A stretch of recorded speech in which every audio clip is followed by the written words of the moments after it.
लेने लगी। तो इस पर रुद्राक्ष ने एकदम से आगे बढ़कर उसे अपनी बाहों में ले लिया और उसे लेकर सोफे पर बैठते हुए बोला, तुम जानती हो आज मैं कितना डर गया था। ये बोलते हुए उसने आराध्या के चेहरे पर आ रहे बालों को उसके कान के पीछे किया और उसके चांद से चेहरे को देखने लगा। उसने उसके चेहरे पर अपना हाथ फेरा और बोला, आज मेरी जान निकल गई थी ये सोचकर कि तुम्हें अगर कुछ हो गया तो मैं क्या करूंगा। कितनी मुद्दतों से तुम मुझे मिली हो और आज मुझे लगा था कि मैं आज तुम्हें फिर से खो दूंगा। ये बोलते हुए उसने आराध्या के माथे से अपने माथे को जोड़ दिया। आराध्या ने अपने हाथों में उसके चेहरे को बहुत प्यार से भरा और उसके माथे को चूमते हुए बोली, जब तक आप हैं तब तक हमारी सांसें चल रही हैं रुद्र। फिर उसने रुद्राक्ष की तरफ बहुत ही प्यार से देखा और उसे अपने सीने से लगा लिया। आराध्या की सीने से लगने से रुद्राक्ष को इतनी शांति मिली जैसे उसके अंदर जितना भी तूफान चल रहा था वो सब शांत हो गया हो। वो उसी तरह से आराध्या के सीने से लगे हुए उसके हाथों के साथ खेलते हुए बोला, वैसे हुआ क्या था। उसके ये पूछने पर आराध्या ने गहरी सांस ली और उसने उसे सब कुछ बताया जो भी वहां पर हुआ था। सारी बात जानने के बाद रुद्राक्ष बोला, इसका मतलब वो ड्राइवर उन लोगों से मिला हुआ था। मैं पता लगाता हूँ कि वो ड्राइवर किसने रखा था। कोई है जो हमारे अंदर से ही मिला हुआ है, क्योंकि वो ड्राइवर इस तरह से जॉब नहीं ले सकता। रुद्राक्ष के ये बोलने पर आराध्या बोली, आप जो भी करना आराम से और शांति से करना, बिना गुस्सा किए। बस हम आपको किसी भी परेशानी में नहीं देख सकते। उसके ये बोलने पर रुद्राक्ष ने मुस्कुराते हुए उसके माथे से अपने माथे को जोड़ा और बोला, बस तुम मेरे पास रहा करो, मैं खुद ही शांत रहूंगा। ये बोलते हुए वो उसके होंठों की तरफ देखने लगा। ये देखकर आराध्या का चेहरा शर्म से लाल हो गया और वो उसके होंठों पर हाथ रखते हुए बोली, जी नहीं, बिल्कुल भी नहीं, ऐसा आप सोचना भी मत। उसके ये बोलने पर रुद्राक्ष ने मुंह बनाया और बोला, अब मैं इसकी उम्मीद तुमसे नहीं करूंगा तो किसी और लड़की से करूंगा क्या। उसके ये बोलने पर आराध्या ने उसको गुस्से में देखा और बोली, आप जाइए तो जरा किसी और के पास। हमने भी अगर आपकी टांगे नहीं तोड़ दी ना तो हमारा नाम भी आराध्या राजवंश नहीं।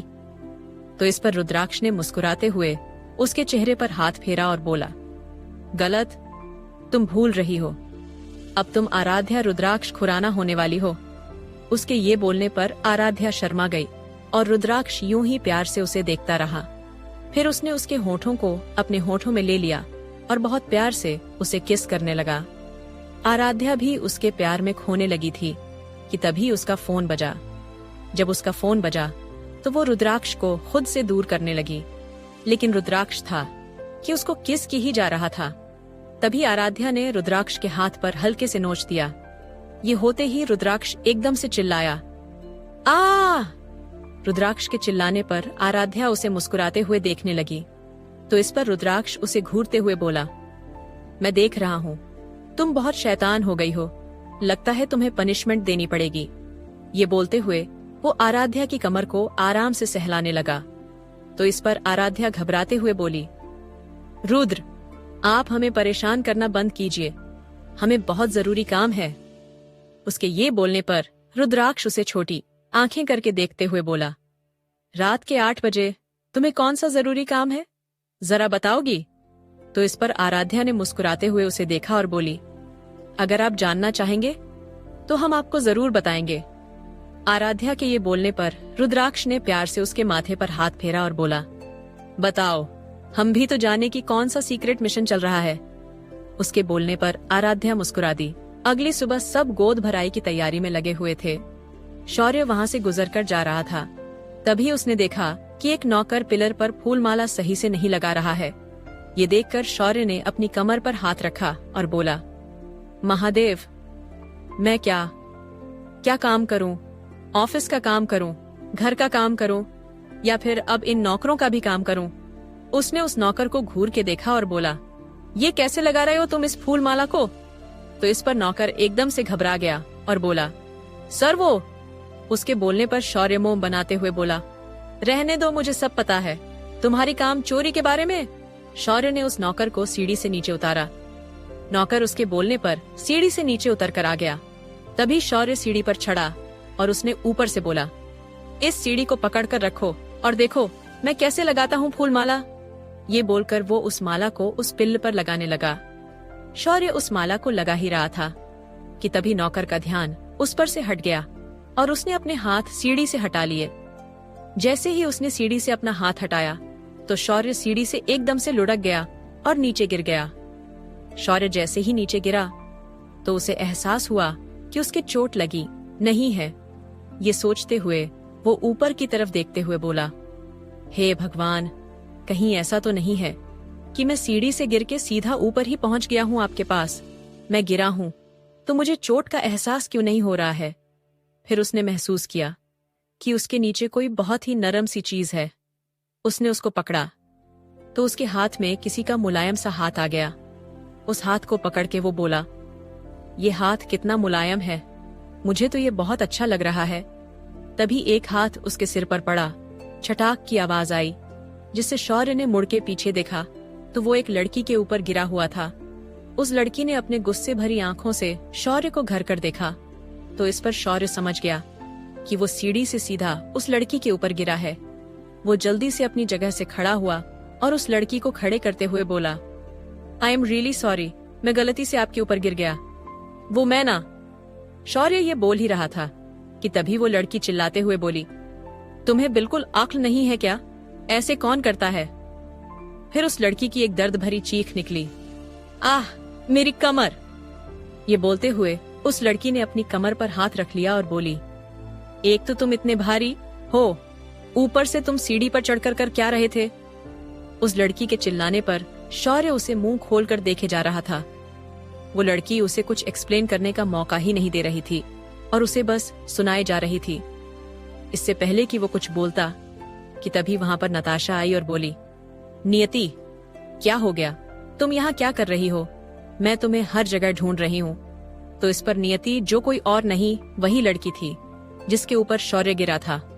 वो मुंह बनाते हुए शौर्य को घूर कर बोली, देखो ना दीदू, मैं आप ही के पास आ रही थी, पर पता नहीं कहां से ये मुसीबत अचानक से मेरे ऊपर गिर गई, जिसकी वजह से मैं भी गिर गई और अब मेरी कमर में बहुत दर्द हो रहा है। ये बोलकर वो अपनी कमर को सहला रही थी। उसका रोता हुआ चेहरा देखकर नताशा ने शौर्य की तरफ देखा तो शौर्य बोला, मुझे माफ कर दीजिए, एक्चुअली मैं ऊपर पिलर पर वो माला लगाकर दिखा रहा था इस नौकर को।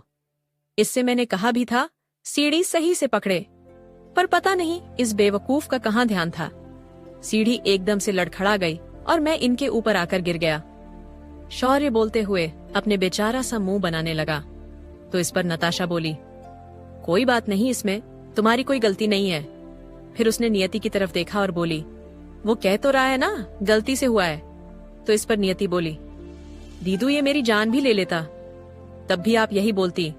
तो इस पर नताशा हंसते हुए बोली, अरे नहीं लेता वो तेरी जान, तू चल, मेरे साथ बहुत सारा काम पड़ा करने को। ये बोलकर नताशा नियति को वहां से ले गई। नियति अपनी कमर सहलाते हुए और शौर्य को घूर कर देखते हुए वहां से चली गई। वहीं उसके जाने के बाद शौर्य के दिल में अजीब सी हलचल होने लगी। उसने जल्दी से अपने दिल पर हाथ रखा और ऊपर देखते हुए बोला, भोलेनाथ, क्या यही आपका इशारा है? मेरे दिल में घंटियां क्यों बजने लगी इसे देखकर? ये सोचते हुए वो नियति को जाते हुए मुस्कुरा कर देख रहा था। तभी किसी ने उसके कंधे पर हाथ रखा। वो अभी भी बेवकूफों की तरह नियति को ही देख रहा था जो वहां से चली गई थी। वही मिहिर जिसने उसके कंधे पर हाथ रखा हुआ था, वो भी उसी तरफ देख रहा था। वो उस तरफ देखकर मुस्कुराते हुए बोला, शौर्य बेटा, कहीं सीढ़ी के साथ साथ उस लड़की के प्यार में तो नहीं गिर गए? मिहिर की आवाज कानों में पड़ते ही शौर्य एकदम से हड़बड़ा गया और अपने होश में आते हुए बोला, मिहिर भाई, आप यहाँ कब आए? तो इस पर मिहिर मुस्कुराते हुए बोला, मैं तब आया जब आप पागलों की तरह उस दिशा में देखे जा रहे थे। वो तो शुक्र है कि मैं आ गया, अगर किसी और ने देखा होता तो तुझे फक्का पागल खाने में जमा करवा देते, ये सोचकर कि हमारा लड़का पागल हो गया है। मिहिर की बात सुनकर शौर्य मुंह बनाते हुए बोला, क्या भाई, कैसी बातें कर रहे हो आप? तो इस पर मिहिर बोला, अब पता चला जब इंसान प्यार में गिरता है तो कैसी बेवकूफों जैसी हरकतें करता है। मिहिर के ये बोलने पर शौर्य हकलाते हुए बोला, प्यार? किससे हुआ है प्यार भाई? कौन है जिसे प्यार हुआ है? ये बोलकर शौर्य इधर उधर देखने लगा तो इस पर मिहिर ने उसे कॉलर से पकड़ा और बोला, मेरे मुन्ना तुझे हुआ है प्यार? ऐसा है, मुझे पागल बनाने की कोशिश मत कर। मैं तेरा बड़ा भाई हूँ, तेरी शक्ल देखकर बता सकता हूँ कि वो लड़की तुझे पसंद आ गई है। वैसे तुझे पता है वो लड़की कौन है? तो इस पर शौर्य बोला, कौन लड़की? कैसी लड़की? क्या भाई आप भी कैसी बातें करते हो? मुझे बहुत सारा काम है, जाने दो मुझे। ये बोलकर वो जाने लगा तो इस पर मिहिर बोला, ज्यादा नाटक मत कर, वो लड़की नताशा की बहन है नियति। मिहिर की बात सुनकर शौर्य उसे हैरानी से देखने लगा तो इस पर मिहिर बोला, बहुत मजे लेता था ना तू मेरे, जब मैं नताशा को देखता था। अब देख तेरा क्या हाल करूंगा मैं। मिहिर के ये बोलते ही शौर्य बोला, अरे माँ आप यहाँ पर। शौर्य की बात सुनकर मिहिर जल्दी से पीछे मुड़ा तो उसने देखा कि वहाँ पर कोई भी नहीं था। जैसे ही मिहिर ने शौर्य के कॉलर को छोड़ा तो शौर्य वहाँ से भाग गया। मिहिर ने शौर्य की तरफ देखा जो वहाँ से भाग रहा था तो उसे देखकर मिहिर बोला, शौर्य के बच्चे कहाँ तक बचेगा, अब नहीं छोड़ूंगा तुझे मैं। ये बोलकर वो भी उसके पीछे भाग गया। वहीं अब गोद भराई की तैयारी हो गई थी। विधि जी और संजय जी, देवयानी जी और दिग्विजय जी के साथ मिलकर सारे मेहमानों का वेलकम कर रहे थे और वहीं विक्रम जी भी उनके साथ खड़े होकर अपने सारे मेहमानों का वेलकम कर रहे थे। मेनका सिर्फ मजबूरी में विक्रम जी के साथ वहाँ पर खड़ी थी, वरना उसका तो इस गोद भराई को अटेंड करने का कोई मन ही नहीं था। तभी अचानक से विक्रम जी की नजर मेनका पर पड़ी, जो मुंह बनाते हुए इधर उधर देख रही थी। तो इस पर विक्रम जी सारे मेहमानों की तरफ देखकर मुस्कुराते हुए धीरे से मेनका से बोले, सिर्फ दुनिया की नजरों में तुम मेरी बीवी हो और आराध्या की माँ लगती हो, इसलिए यहाँ खड़ी हो, वरना मुझे भी कोई शौक नहीं है तुम्हें अपने साथ में खड़ा करने का। विक्रम जी की आवाज अपने कानों में पड़ते ही मेनका, जो सबको मुंह बनाकर देख रही थी, वो अचानक से सफेद चेहरे के साथ विक्रम जी की तरफ देखने लगी। विक्रम जी ने घूर के उसे देखा और बोले, अपने चेहरे को सही कर लो, वरना कहीं ऐसा ना हो कि तुम्हें फिर से मेरे गुस्से का सामना करना पड़े। अगर तुम्हारी किसी भी हरकत की वजह से आज मेरी बेटी की खुशी में कोई भी कमी रही तो मैं अपने हाथों से तुम्हारी जान ले लूंगा। विक्रम जी के ये बोलने पर मेनका घबराई हुई नजरों से उनकी तरफ देखने लगी। वहीं प्रिया अपने कमरे में तैयार होकर खड़ी थी। वो अपनी उंगलियों को आपस में उलझाते हुए यही सोच रही थी कि क्या उसे बाहर जाना चाहिए या नहीं। शामली जी ने जब उसे इस तरह से परेशान देखा तो बोली, क्या हो गया, इतनी परेशान क्यों है तू? तो इस पर प्रिया बोली, माँ क्या मुझे बाहर जाना चाहिए सबके बीच में? मुझे थोड़ा अजीब लग रहा है, क्या पता किसी को मेरा वहाँ आना पसंद आए या नहीं। प्रिया के ये बोलते ही शामली जी बोली, क्यों तेरी प्यारी बहन ने तुझे बुलाया नहीं है? तू जाएगी नहीं अपनी प्यारी बहन की गोद भराई में? शामली जी की बातों में प्रिया को टॉन्ट साफ नजर आ रहा था।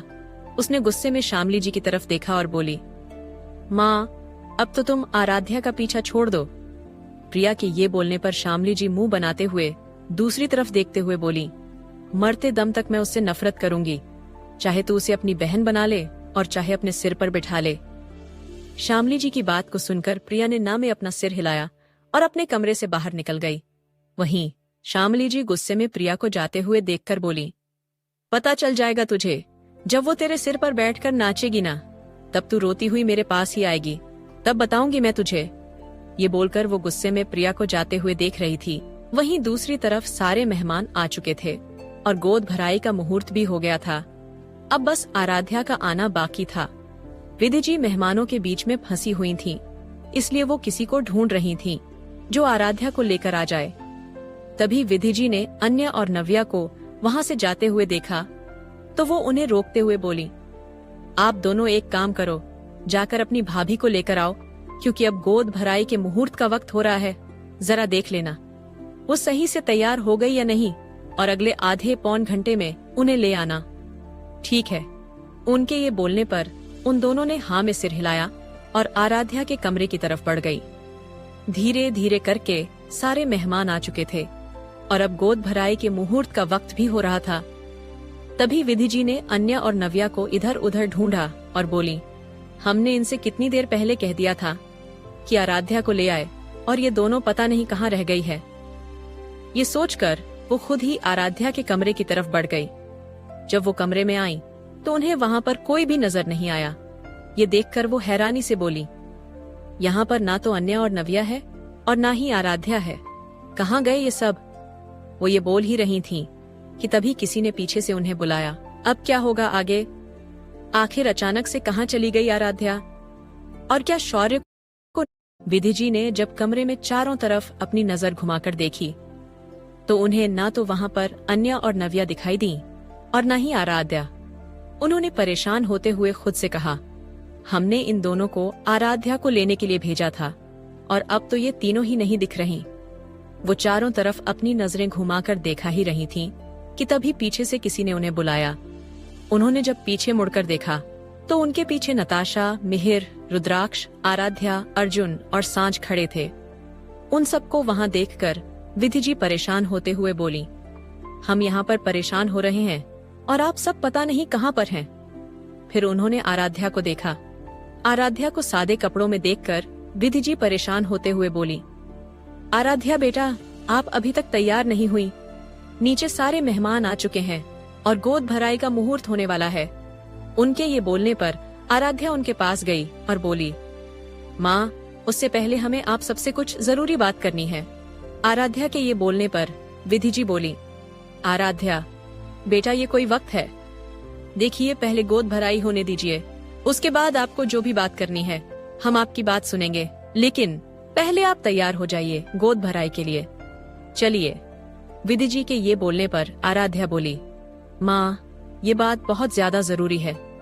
अगर ये बात गोद भराई के बाद हो पाती तो हम जरूर करते, लेकिन प्लीज हमारी बात समझने की कोशिश कीजिए। आराध्या के ये बोलने पर विधि जी ने एक नजर रुद्राक्ष की तरफ देखा तो रुद्राक्ष ने अपनी पलकें झपका दी, जिससे विधि जी समझ गईं कि जरूर कोई जरूरी बात है। उन्होंने आराध्या की तरफ देखते हुए कहा, हाँ तो बताओ।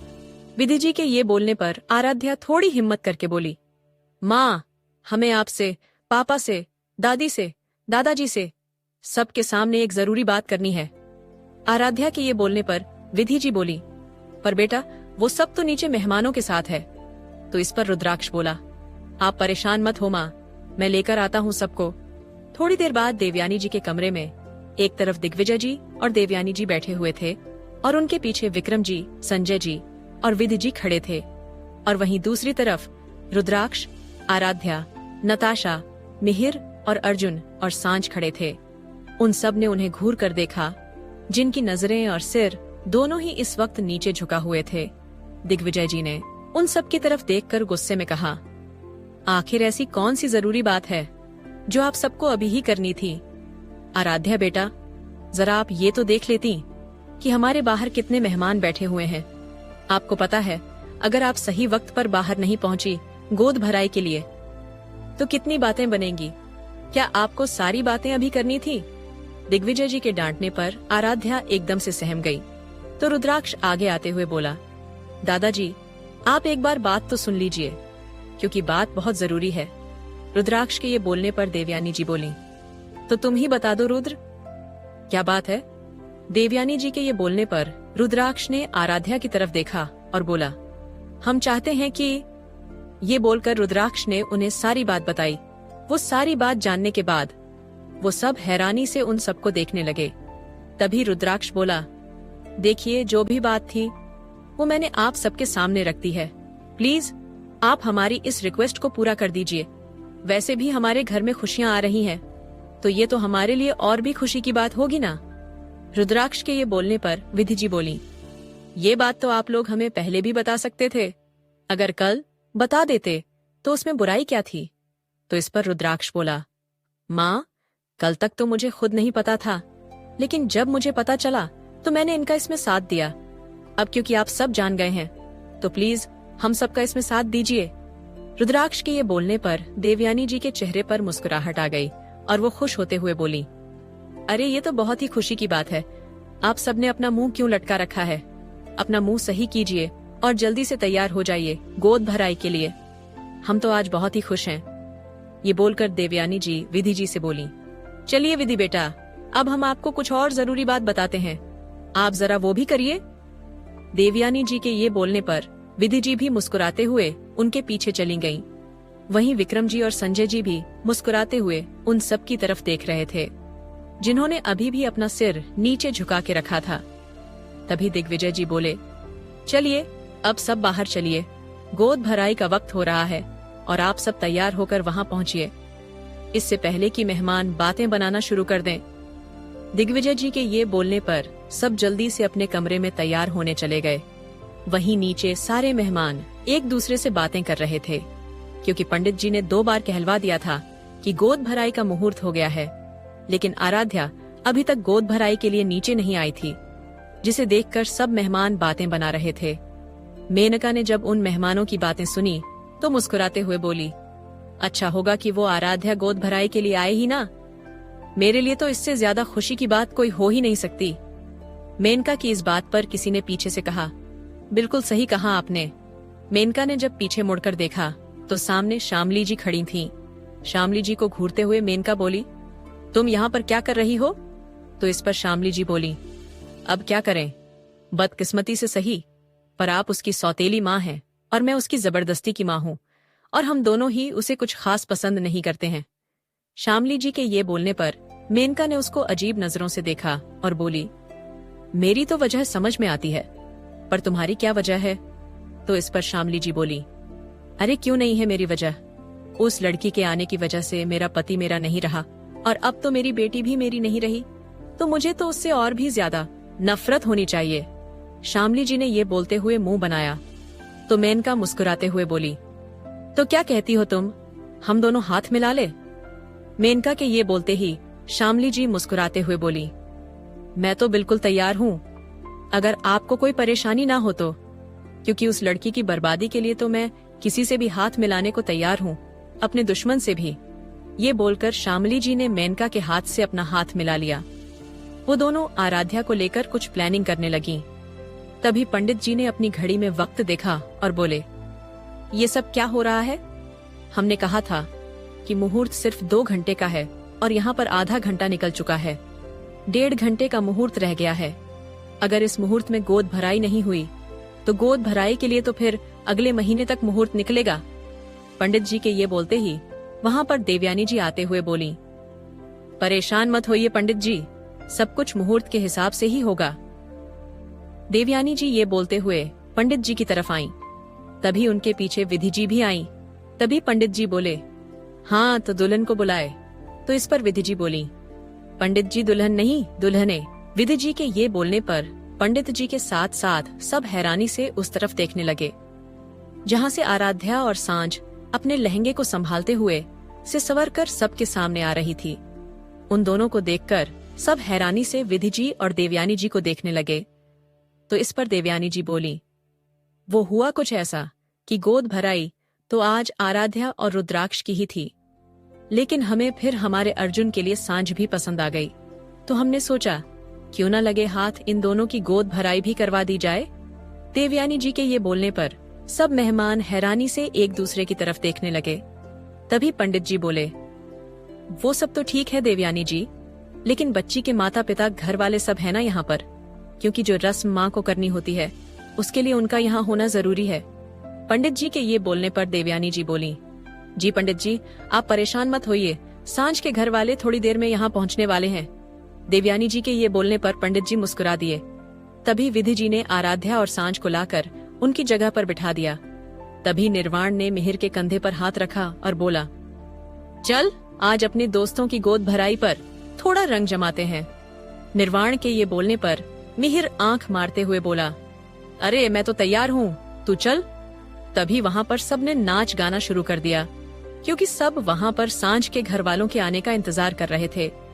नाच गाना हो ही रहा था कि तभी सांझ का फोन बजा।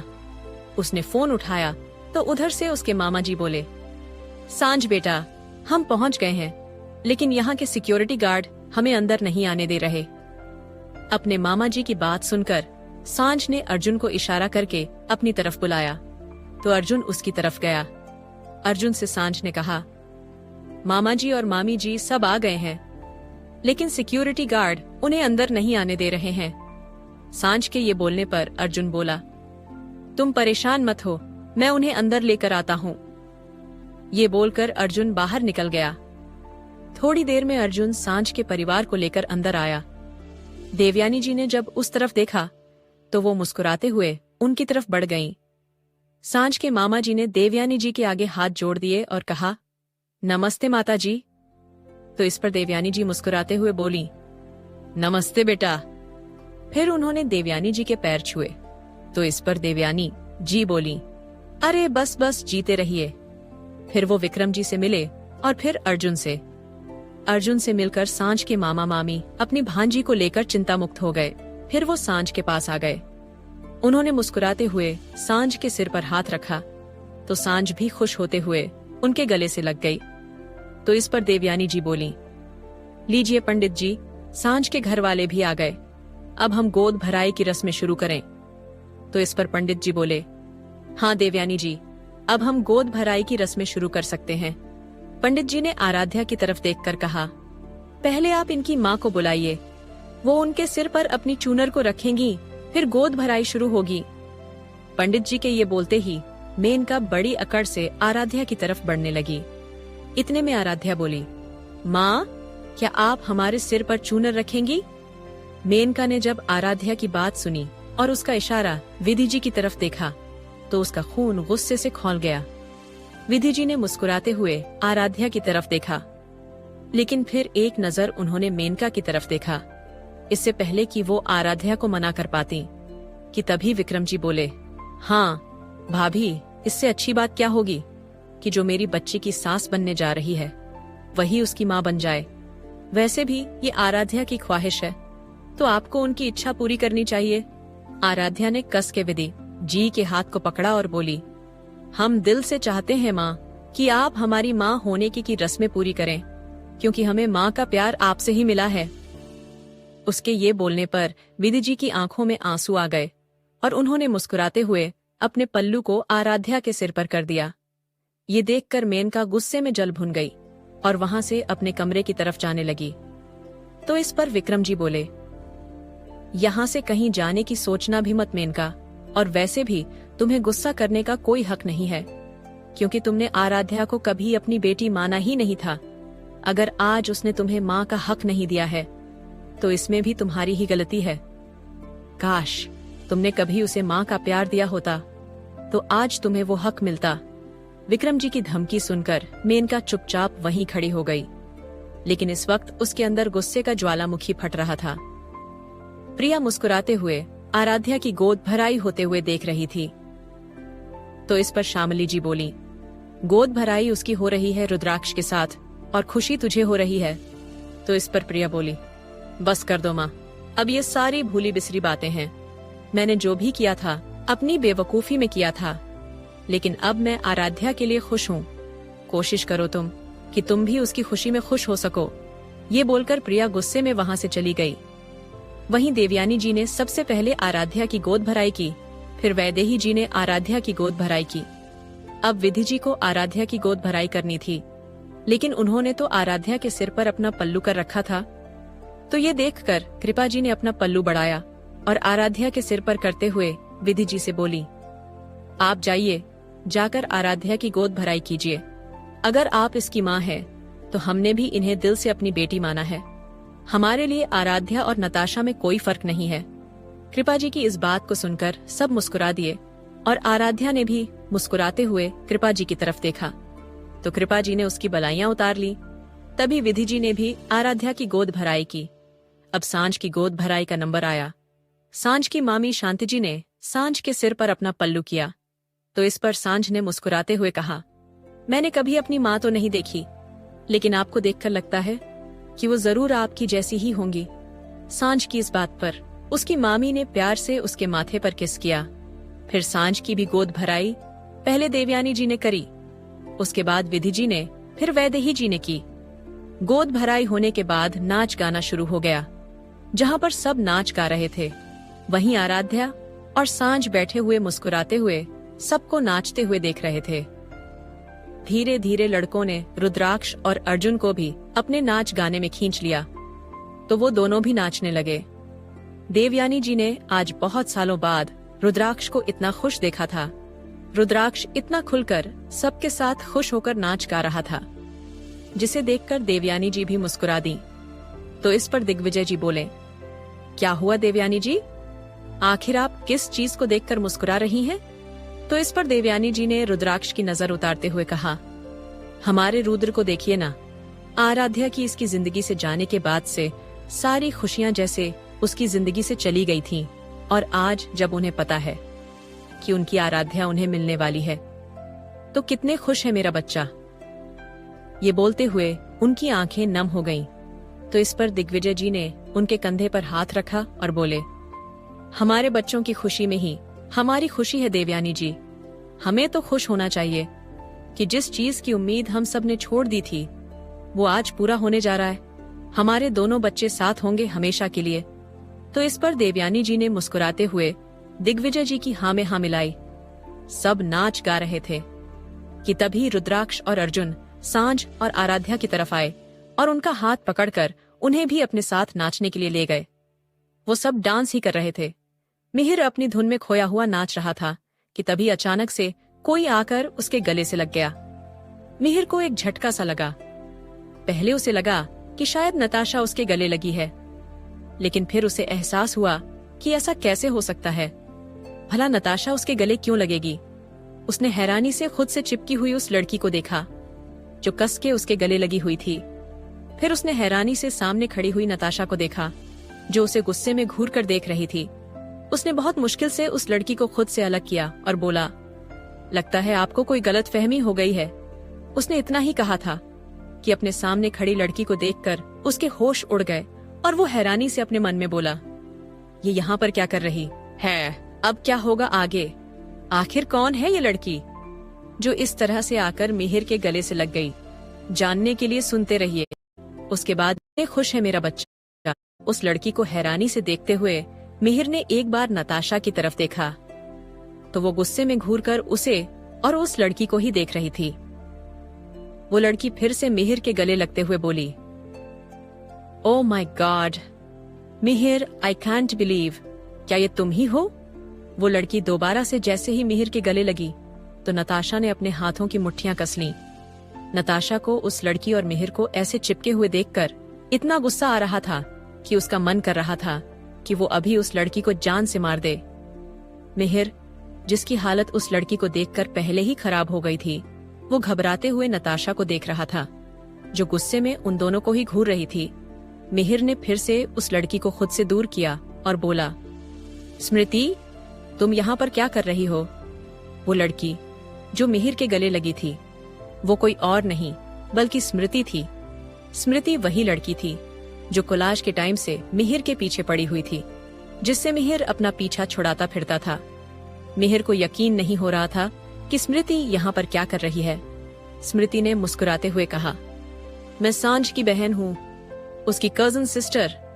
स्मृति के ये बोलते ही मिहिर के तो होश उड़ गए और वो अपने मन में बोला, अगर ये सांझ की कजन सिस्टर है इसका मतलब ये यहीं पर रहने वाली है पूरी शादी में, और इसका मतलब ये है कि अब मेरी बैंड बजने वाली है बहुत अच्छे से।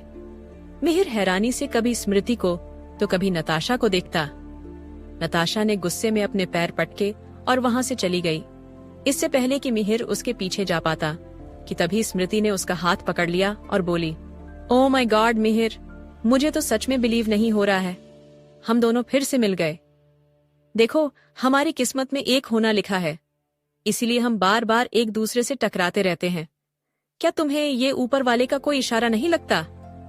ये बोलकर स्मृति शर्माने लगी तो ये देखकर मिहिर को गुस्सा आने लगा और वो अपने मन में बोला, अरे बेवकूफ लड़की, तुझे ये टकराना ऊपर वाले का इशारा लगता है और मुझे ये टकराना ऊपर वाले का मेरे लिए मौत का फरमान लगता है। वो जो यहाँ से गुस्से में ज्वालामुखी बनकर गई है ना, अगर मैं उसके पास अभी नहीं पहुंचा तो वो मुझे जान से मार देगी। मिहिर ने स्मृति से अपना हाथ छुड़ाते हुए कहा, देखो स्मृति, तुम्हें कोई गलतफहमी हुई है। ये बहुत अच्छी बात है कि तुम सांझ की बहन हो, लेकिन ये मेरे लिए बिल्कुल भी अच्छी बात नहीं है क्योंकि मैंने तुम्हें यहाँ पर बिल्कुल भी एक्सपेक्ट नहीं किया था। मिहिर के ये बोलने पर स्मृति का मुंह लटक गया और वो बोली, एक्सपेक्ट तो मैंने भी नहीं किया था मिहिर, लेकिन देखो ना, हमारी किस्मत ने हमें फिर से मिलवा दिया। चलो ना, थोड़ा टाइम स्पेंड करते हैं साथ में। ये बोलकर वो मिहिर को अपने साथ ले जाने लगी तो मिहिर ने कहा, स्मृति मुझे ना वॉशरूम जाना है, एक इमरजेंसी है। ये बोलकर मिहिर ने जल्दी से अपने हाथ को स्मृति से छुड़वाया और वहां से भाग गया। और वहीं स्मृति हैरानी से उसे जाते हुए देख रही थी। तभी सांझ की मामी स्मृति के पास आई और बोली, स्मृति तुम यहाँ क्या कर रही हो? अपनी बहन से नहीं मिलना तुम्हें? तो इस पर स्मृति बोली, हाँ मम्मी, मुझे सांझ से मिलना है, चलो। ये बोलकर स्मृति अपनी मम्मी के साथ सांझ के पास चली गई। वहीं मिहिर अपने नाखूनों को चबाते हुए इधर से उधर नताशा को ढूंढ रहा था, लेकिन उसे नताशा कहीं भी दिखाई नहीं दी। तभी उसे ध्यान आया कि शायद नताशा अपने कमरे में होगी। वो जैसे ही नताशा के कमरे में गया तो नताशा गुस्से में अपने कमरे की खिड़की के पास खड़ी होकर बाहर की तरफ देखे जा रही थी। उसे समझ नहीं आ रहा था कि वो नताशा के पास जाए या नहीं। मिहिर सोच ही रहा था कि वो क्या करे कि तभी नताशा अचानक से मुड़ी और उसकी नजर मिहिर पर पड़ गई, जो दरवाजे पर ही खड़ा था। नताशा ने जैसे ही मिहिर को देखा तो उसका गुस्सा, जो शांत हो गया था, वो फिर से बढ़ने लगा। वहीं मिहिर ने जब नताशा को गुस्से में देखा तो उसके पास आते हुए बोला, तुम यहाँ क्या कर रही हो? सबके साथ बाहर क्यों नहीं हो? तो इस पर नताशा बोली, मुझे कुछ ठीक नहीं लग रहा था, इसीलिए मैं अपने कमरे में आ गई। उसके ये बोलने पर मिहिर बोला, लेकिन ऐसा क्यों? तो इस पर नताशा बोली, हर बात तुम्हें बता दूं क्या? नताशा के चिल्लाने पर मिहिर एकदम से घबरा गया और बोला, नहीं, ऐसी कोई बात नहीं है। वो तो बस मैंने तुम्हें देखा नहीं था, तो मैं तुम्हें ढूंढता हूँ यहाँ आ गया। तो इस पर नताशा चिढ़ते हुए बोली, क्यों, तुम्हारी वो प्यारी सी दोस्त है तो तुम्हारे पास, तो तुम्हें मेरी याद कैसे आ गई? नताशा के ऐसे बोलने पर मिहिर के चेहरे पर एक मुस्कान आ गई और वो बोला, तुम्हें कोई परेशानी हो रही है? अगर वो मेरे पास आई तो? ये बोलकर मिहिर शर्माने लगा। तो इस पर नताशा बोली, तुम उसके साथ रहो या दुनिया की सारी लड़कियों के साथ रहो, मुझे कोई फर्क नहीं पड़ता। ये बोलकर नताशा फिर खिड़की के बाहर देखने लगी। तो इस पर मिहिर मुस्कुराने लगा और अपने मन में बोला, मिहिर बेटा, इसका मतलब ये है कि आग सिर्फ इधर नहीं लगी है, उधर भी लगी है। लगता है नताशा मैडम को अपनी तरफ लगी हुई आग का एहसास नहीं है। तो चलो, स्मृति के बहाने सही उन्हें एहसास करवाते हैं। ये सोचते हुए मिहिर बोला, हाँ, मैं वैसे जा ही रहा था। वैसे भी स्मृति मुझे बाहर बुला रही थी, बोल रही थी कि बहुत दिन हो गए, हम बहुत सालों बाद मिले हैं ना, तो बहुत सारी बातें भी करनी है। एक्चुअली वो मेरी कॉलेज फ्रेंड है। कॉलेज में हम दोनों हमेशा साथ साथ ही रहते थे। बस तुम ये समझ लो कि जैसे फेविकोल का मजबूत जोड़ होता है ना, बिल्कुल वैसे ही रहते थे हम, साथ साथ। ये बोलकर वो मुस्कुराने लगा। तो ये देखकर नताशा को गुस्सा आ रहा था। नताशा ने अपने हाथों की मुट्ठियां कस के बंद की और बोली, हाँ, तो बिल्कुल जाओ ना उसके पास, बातें करो उससे।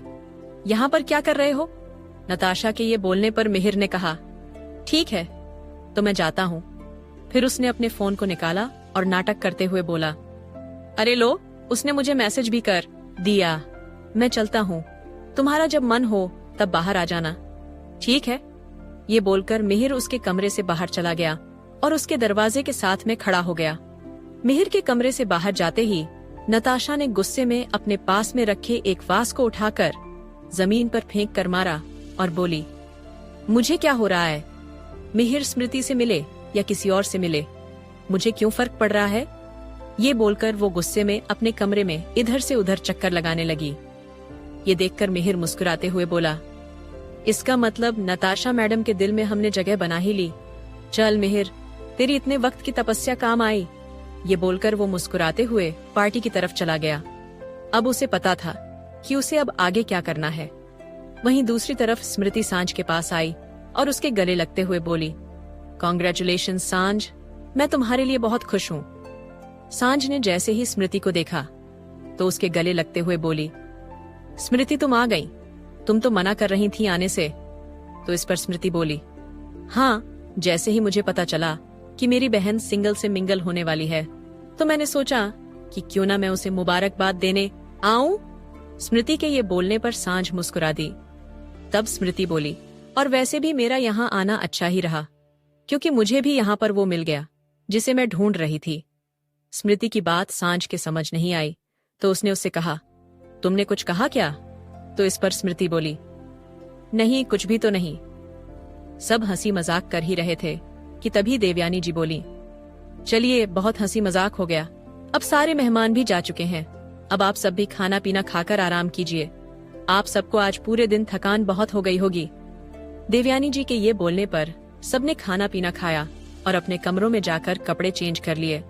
सब बड़े तो जाकर अपने कमरों में सो गए थे। वहीं अंश और नैतिक बहुत ज्यादा बोरियत फील कर रहे थे। अंश बोला, नैतिक यार, वैसे तो आज फंक्शन में हमने बहुत मजा किया, लेकिन पता नहीं क्यों कुछ अधूरा सा लग रहा है।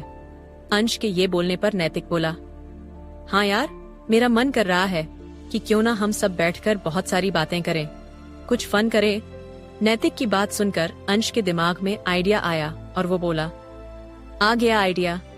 अंश ने नैतिक की तरफ मुस्कुराते हुए देखा तो नैतिक समझ गया कि अंश के दिमाग में कुछ खुराफात चल रही है। अंश ने अपना फोन निकाला और नैतिक से बोला, जल्दी से सबको मैसेज कर। अंश के ये बोलने पर नैतिक बोला, पर क्या मैसेज करूं? इतने में अंश ने नैतिक को एक मैसेज किया। नैतिक ने उस मैसेज को पढ़ा और मुस्कुराते हुए अंश की तरफ देखने लगा। अंश बोला, मैं तैयारी करने जा रहा हूँ, तू सबको मैसेज करके इकट्ठा कर। अंश वहां से चला गया और नैतिक ने एक एक करके सबको मैसेज कर दिया। सबके फोन एक साथ बजे। सबने जब अपने फोन में मैसेज देखा तो एक एक करके सब छत पर आ गए। रुद्राक्ष ने मिहिर की तरफ देखा और बोला, तू यहाँ पर क्या कर रहा है? तो इस पर मिहिर बोला, ये तो मैं भी तुझसे पूछ सकता हूँ, तू यहाँ पर क्या कर रहा है? तो इस पर रुद्राक्ष बोला, मुझे तो नैतिक ने मैसेज करके बुलाया है। तो इस पर मिहिर बोला, हाँ यार, मुझे भी नैतिक ने ही मैसेज करके बुलाया है। वहीं सांझ और अर्जुन भी एक दूसरे को देखकर मुस्कुरा रहे थे और वहीं स्मृति मिहिर को देखकर शर्माए जा रही थी और मिहिर को स्मृति से डर लग रहा था। वहीं नताशा मिहिर और स्मृति को इस तरह से देखकर गुस्से में पागल हो रही थी। वो सब एक दूसरे को देखकर बातें कर ही रहे थे कि तभी वहां पर नैतिक और अंश आ गए। अंश ने सबकी तरफ देखकर कहा, आप सबका यहाँ पर स्वागत है। हमने ये सब अरेंज किया है ताकि से हम पर्सनली आपकी गोद भराई को सेलिब्रेट कर सके। ये बोलकर उसने रुद्राक्ष और आराध्या और अर्जुन और सांझ की तरफ देखा। अंश और नैतिक की बात सुनकर वो सब मुस्कुरा दिए। नैतिक बोला, वैसे भी आज जो फंक्शन हुआ था उसे तो सब बड़ों ने सेलिब्रेट किया था, हम बच्चे तो सेलिब्रेट कर ही नहीं पाए, तो हमने सोचा कि क्यों ना हम अपने तरीके से सेलिब्रेट करें। नैतिक के ये बोलने पर सब मुस्कुरा दिए। तो इस पर मिहिर बोला, यार ये तो तुमने सही सोचा, वैसे भी मैं बोर हो रहा था, नींद तो मुझे आ ही नहीं रही थी।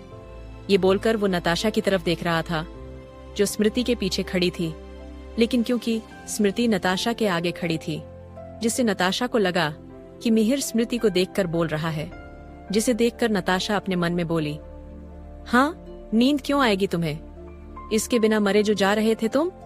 ये सोचकर नताशा गुस्से में मिहिर को घूरने लगी।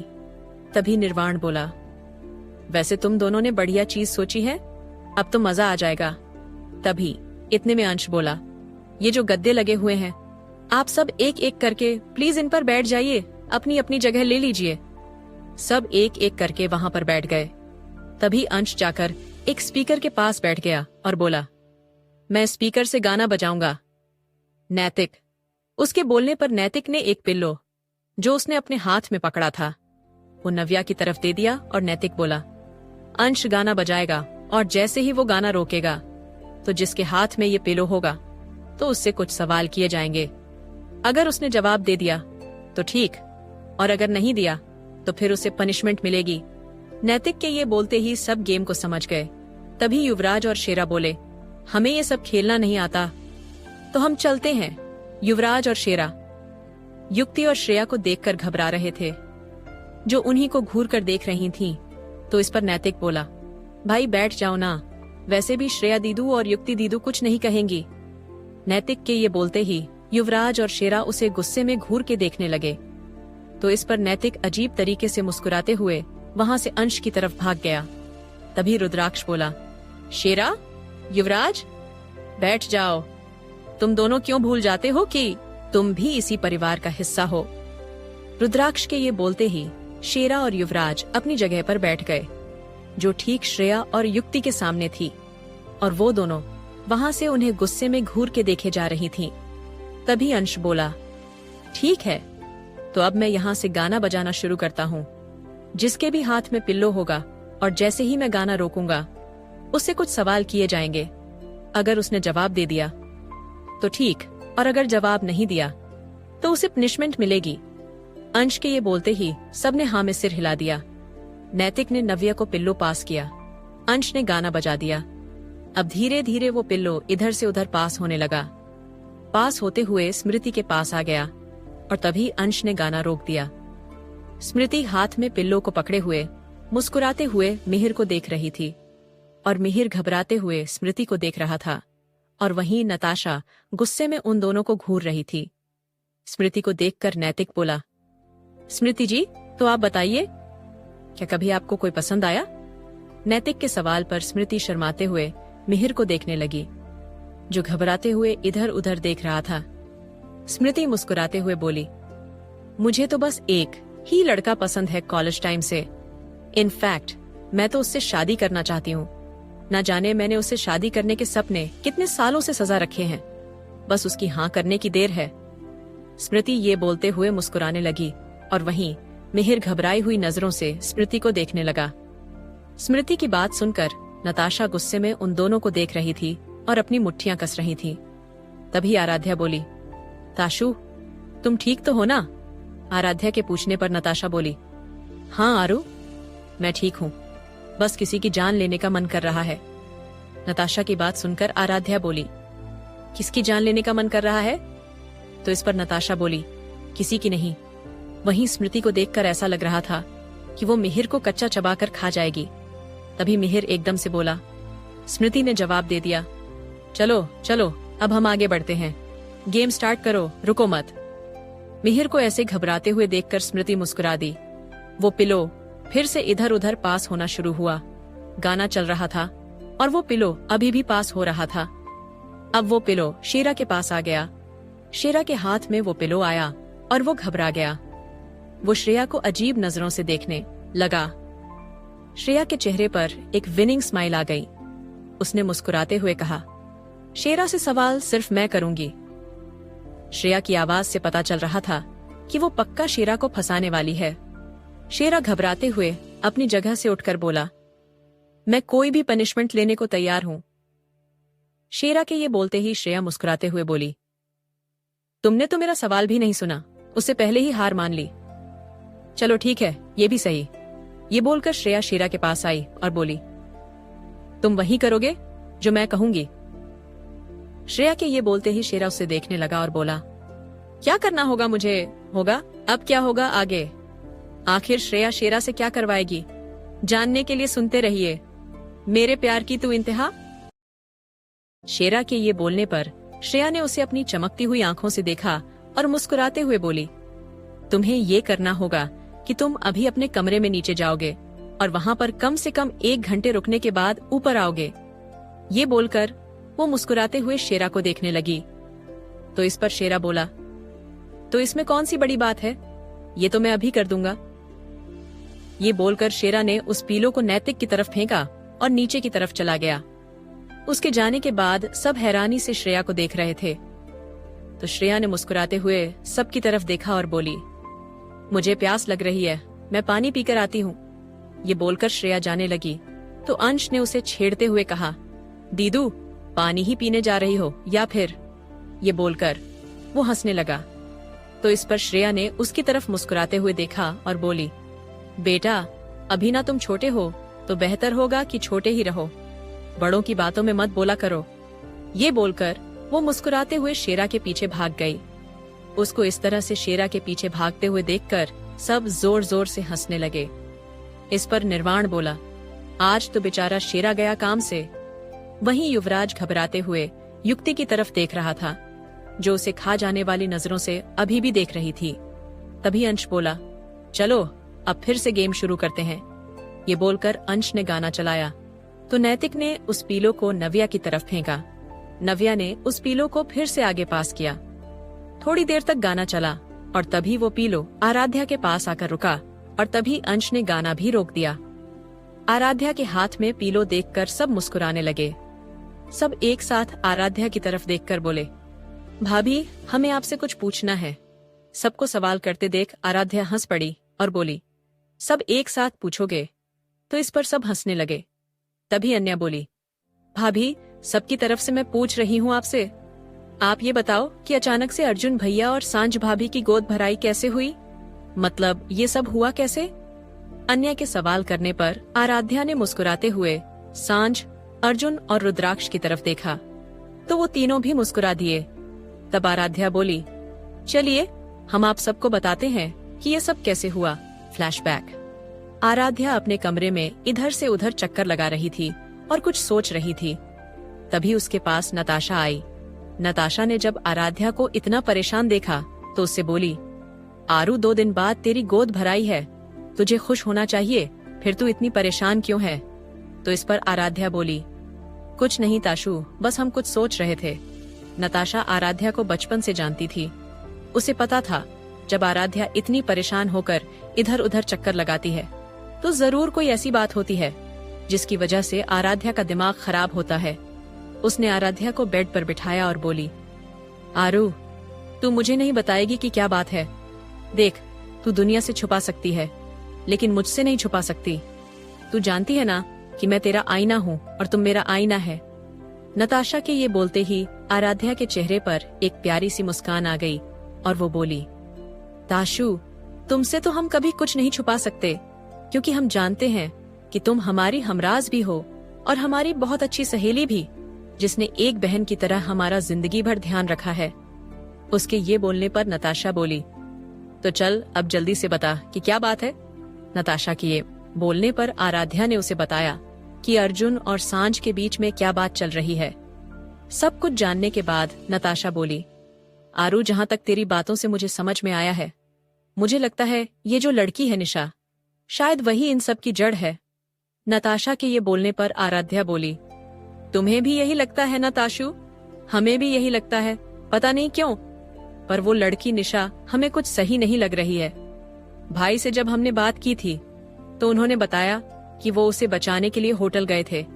फिर उसने उन्हें अपने बर्थडे का केक खिलाया, जिसे खाने के बाद उन्हें चक्कर से आए और जब उन्हें अगले दिन होश आया तो वो होटल रूम में थे जहाँ पर निशा उनके साथ ही थी और उसने बताया था कि वो उन्हें उस रूम में ले गई थी क्योंकि वो बेहोश होकर गिर गए थे और निशा को उनका घर नहीं पता था। और वहीं जब सांझ से हमने बात की थी तो उसने हमें बताया था कि उसने निशा और भाई को एक साथ एक होटल रूम में एक बिस्तर में देखा था बिना कपड़ों के। हमें लगता है कि इस सब में वो निशा ही है। तो इस पर नताशा मुस्कुराते हुए बोली, तो इंतजार किस बात का है, इस निशा को ही पकड़ते हैं फिर। नताशा की बात पर आराध्या बोली, इतना आसान नहीं है ताशु, हमने भाई को अभी तक निशा के बारे में कुछ भी नहीं बताया है। वो भाई की मुंबई वाली ब्रांच में सीनियर मैनेजर की पोस्ट पर है, हम उसे पकड़े कैसे? तो इस पर नताशा बोली, उसी तरह से जिस तरह से उसने अर्जुन भाई को और सांझ को फंसाया था। नताशा के ये बोलने पर आराध्या समझ गई कि नताशा के कहने का क्या मतलब है। उसने मुस्कुराते हुए नताशा की तरफ देखा तो नताशा बोली, देख, जैसे के साथ तैसा करना ही पड़ता है।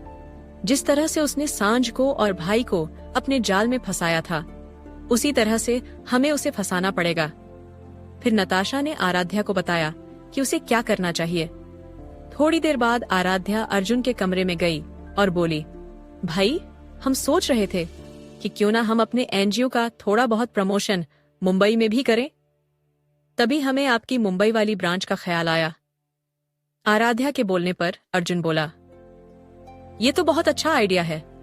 आराध्या मुस्कुराते हुए बोली, तो क्यों ना आप हमें आपकी जो मुंबई वाली ब्रांच की ब्रांच मैनेजर है, क्या नाम था उसका? तो इस पर अर्जुन बोला, निशा।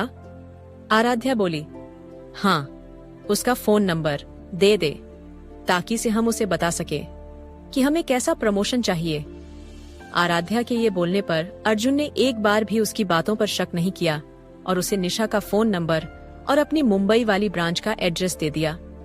अर्जुन से वो फोन नंबर लेने के बाद आराध्या ने मुस्कुराते हुए कहा, तैयार हो जाओ निशा, तुमने हमारे भाई को जिस जाल में फंसाया था, अब उसी जाल में हम तुम्हें फंसाएंगे। आराध्या ने वो एड्रेस शेरा और युवराज को दिया और बोली, भैया कैसे भी करके आप इस निशा को यहाँ लेकर आइए। आराध्या के बोलने पर शेरा और युवराज ने कहा, आप परेशान मत हो भाभी, आपका काम हो जाएगा। ये बोलकर वो दोनों वहां से चले गए। अगले दिन आराध्या इंतजार कर रही थी कि तभी उसे शेरा का फोन आया। शेरा बोला, भाभी आप रुद्र भाई के फार्म हाउस पर आ जाओ, हम इस निशा को यहाँ पर ले आए हैं। शेरा के ये बोलने पर आराध्या और नताशा रुद्राक्ष के फार्म हाउस पहुंच गए। वो जैसे ही फार्म हाउस पहुंचे तो युवराज बाहर ही खड़ा उनका इंतजार कर रहा था। वो उन्हें फार्म हाउस के उस बेसमेंट में ले गया जहां पर रुद्राक्ष अपने दुश्मनों को सजा देता था। वो बेसमेंट देखने में बहुत ही डरावना था क्योंकि चारों तरफ अंधेरा था और लाइट के नाम पर सिर्फ एक बल्ब वहां पर लगा हुआ था, जो ठीक उसी जगह पर था जहां पर निशा बैठी हुई थी। निशा चेयर से बंधी हुई खुद को खोलने की बहुत कोशिश कर रही थी, लेकिन शेरा और युवराज ने उसके हाथ पैरों को बहुत ही कस के बांध दिया था और उसके मुंह पर एक पट्टी भी बंधी हुई थी। निशा ने जब दो लड़कियों को अपने सामने देखा तो उसको एक उम्मीद की किरण दिखी। वो जोर जोर से चिल्लाने की कोशिश करने लगी, लेकिन उसके मुंह पर पट्टी बंधी होने की वजह से वो कुछ बोल नहीं पाई। आराध्या ने युवराज से कहा, भाई इसके चेहरे से कपड़ा हटाइए। आराध्या के ये बोलते ही युवराज ने उस कपड़े को हटाया तो निशा जोर जोर से सांसें लेने लगी और फिर चिल्लाते हुए बोली, मुझे इन लोगों से बचा लो, पता नहीं ये लोग मुझे यहाँ पर क्यों लेकर आए हैं। मैंने तो किसी का कुछ बिगाड़ा भी नहीं है। मैं अच्छी खासी अपने ऑफिस से अपने घर जा रही थी और इन लोगों ने मुझे किडनैप कर लिया। देखो, अगर तुम मुझे यहाँ से बचा कर ले जाओगी तो मैं तुम्हें बहुत सारे पैसे दूंगी। मैं मुंबई की बहुत बड़े ऑफिस में ब्रांच मैनेजर हूँ, प्लीज मुझे बचा लो। ये लोग पता नहीं मेरे साथ क्या करेंगे। ये बोलकर निशा उम्मीद भरी नजरों से आराध्या और नताशा को देखने लगी। तभी आराध्या ने शेरा से कहा, भाई जरा वो इंजेक्शन ले आइए। आराध्या के ये बोलते ही शेरा ने हाँ में सिर हिलाया और वहां से चला गया। इंजेक्शन का नाम सुनकर निशा घबराते हुए बोली, कौन सा इंजेक्शन? तुम मेरे साथ क्या करना चाहती हो? वो घबराते हुए उन दोनों को देख रही थी। तभी नताशा बोली, ज्यादा कुछ नहीं होगा, हम तुम्हें एक इंजेक्शन देंगे जिसे लेने के बाद तुम तोते की तरह पटपट करके सारी सच्चाई बोल दोगी। नताशा के ये बोलते ही निशा घबराई हुई नजरों से उसे देखते हुए बोली, कौन सी सच्चाई? आखिर मैंने किया क्या है? तुम लोग मुझे बता क्यों नहीं रहे हो? निशा की बात पर नताशा हंसते हुए बोली, सब्र करो, क्योंकि हम जानते हैं अगर हम तुमसे सीधे तरीके से पूछेंगे तो तुम सच नहीं बोलोगी, इसलिए हम तुमसे तुम्हारे ही तरीके से सच बुलवाएंगे। ये बोलकर नताशा उसे हंसते हुए देखने लगी। तभी वहां पर शेरा एक इंजेक्शन लेकर आया। शेरा ने इंजेक्शन आराध्या को दिखाया तो वो बोली, लगा दीजिए इसको। इस वक्त आराध्या की आंखों में जरा सी भी सौम्यता नहीं थी। ये आराध्या वो आराध्या लग ही नहीं रही थी जिसे सब जानते हैं। ये आराध्या अब सही मायनों में रुद्राक्ष खुराना की बीवी लग रही थी। जितना क्रूर, जितना खतरनाक रुद्राक्ष खुद था, आज आराध्या उतनी ही खतरनाक लग रही थी। युवराज और शेरा तो उसे हैरानी से देख रहे थे और वो मुस्कुरा भी रहे थे, ये सोचकर कि उनकी लेडी बॉस अब सही मायनों में लेडी बॉस बन रही है। आराध्या की आंखों में इतना गुस्सा और इतनी नफरत अपने लिए देखकर निशा घबरा गई। वो मना करती रही, लेकिन शेरा ने उसकी बाएं पर उस इंजेक्शन को लगा दिया। वो इंजेक्शन लगते ही निशा को हल्का हल्का सा नशा होने लगा और वो घबराते हुए बोली, तुमने मुझे किस चीज का इंजेक्शन दिया है? तो इस पर आराध्या बोली, ज्यादा कुछ नहीं, बस ये एक तरह का जहर है जिससे तुम अगले 1 घंटे में मर जाओगी। ये बोलकर वो मुस्कुराते हुए निशा को देखने लगी। तो इस पर निशा घबराते हुए बोली, तुमने मुझे जहर का इंजेक्शन दिया है, पर मैंने किया क्या है? तुम लोग मुझे बात क्यों नहीं रहे हो? तो इस पर नताशा बोली, अब बताते हैं हम कि तुमने क्या किया है। तब आराध्या बोली, अर्जुन राजवंश और सांझ मालिक। क्या ये नाम सुनकर कुछ याद आया तुम्हें? आराध्या के ये बोलते ही निशा फटी आंखों से उनको देखने लगी और बोली, कौन हो तुम लोग? तो इस पर आराध्या बोली, अरे हाँ, हम बताना भूल गए हमारे बारे में तुम्हें। हमारा नाम है आराध्या राजवंश, अर्जुन राजवंश की छोटी बहन और राजवंश परिवार की बेटी। आराध्या के ये बोलते ही निशा फटी हुई आंखों से उसे देखने लगी। तभी वो आगे बोली, अब भी हमने कुछ कहा तुमसे? क्या तुम अर्जुन राजवंश और सांझ मलिक को जानती हो या नहीं? तुम पर टाइम बहुत कम है निशा। जितना टाइम वेस्ट करोगी उतनी ही जल्दी अपनी जिंदगी को गंवा दोगी। आराध्या के ये बोलते ही निशा ने तोते की तरह बोलना शुरू कर दिया। मैं तुम्हें सब कुछ बताती हूँ, मैंने ही उनके साथ गलत किया था। निशा के ये बोलते ही आराध्या ने युवराज से कुछ कहा, जिसे सुनकर युवराज ने हाँ में सिर हिलाया और एक फोन को ठीक निशा के चेहरे के सामने रखकर उसकी रिकॉर्डिंग स्टार्ट कर दी। निशा ने जब उस फोन को देखा तो आराध्या बोली, इसे मत देखो, अपने बारे में सोचो। अगर तुमने सच नहीं बोला तो अपनी जिंदगी से हाथ धो बैठोगी। आराध्या की बातों से निशा को घबराहट होने लगी और उसने तोते की तरह सब कुछ बोलना शुरू कर दिया। उसने बताना शुरू किया, मैंने जब नया नया ऑफिस ज्वाइन किया था तो मैं बहुत खुश थी। मुझे बहुत अच्छी कंपनी में जॉब मिली थी, लेकिन जब मैंने अर्जुन को देखा तब मेरे मन में लालच आ गया। मैंने सोचा कि क्यों ना मैं अर्जुन राजवंश को अपने प्यार के जाल में फंसाकर उसे शादी कर लूं और फिर जिंदगी भर उसकी बीवी बनकर राज करूंगी, क्योंकि मैं हमेशा से अमीर होना चाहती थी। लेकिन 1 महीने बाद ही सांझ ने भी उस कंपनी को ज्वाइन कर लिया। धीरे धीरे सांझ की होशियारी और उसकी समझदारी को देखकर अर्जुन उसकी तरफ अट्रैक्ट होने लगा और ये बात मुझे बिल्कुल भी अच्छी नहीं लगती थी। सांझ हमेशा अपनी स्मार्टनेस से और अपने शार्प माइंड से अर्जुन को इम्प्रेस कर दिया करती थी। मैंने बहुत बार अर्जुन को अपनी अदाओं से रिझाने की कोशिश की, लेकिन उसे तो सांझ के आगे कुछ दिखता ही नहीं था। 24 घंटे बस सांझ ही दिखती थी उसे। मुझसे ये सब देखा नहीं जा रहा था। अपने सपनों को टूटता हुआ देखकर मैं बर्दाश्त नहीं कर पा रही थी। एक मामूली सी लड़की मेरे बनाए हुए प्लान पर पानी फेर रही थी। इसलिए मैंने एक ऐसा प्लान बनाया जिससे मैंने उन दोनों को हमेशा के लिए अलग कर दिया। मैंने एक दिन अर्जुन को झूठ मूठ का फोन किया और उससे कहा कि कुछ गुंडे मेरे पीछे पड़े हुए हैं। अर्जुन भागता हुआ उस होटल में मेरे पास पहुंच गया। मैंने 2 गुंडों को पैसे दिए थे जिन्होंने अर्जुन के सामने मुझको छेड़ने का नाटक किया। अर्जुन ने उन गुंडों को मारा तो वो गुंडे वहां से भाग गए। फिर मैंने अर्जुन के सामने रोने का नाटक किया और बोली कि मेरा आज बर्थडे है और वो इमोशनली फूल बन गया। फिर मैंने उसे वो नशे वाला केक खिलाया जिसमें मैंने ड्रग्स मिलवाया था। उस केक को खाने के बाद अर्जुन जब तक पार्किंग में पहुंचा तो वो बेहोश हो गया। मैंने फिर उन्हीं 2 आदमियों से बोलकर अर्जुन को होटल रूम में पहुंचवाया।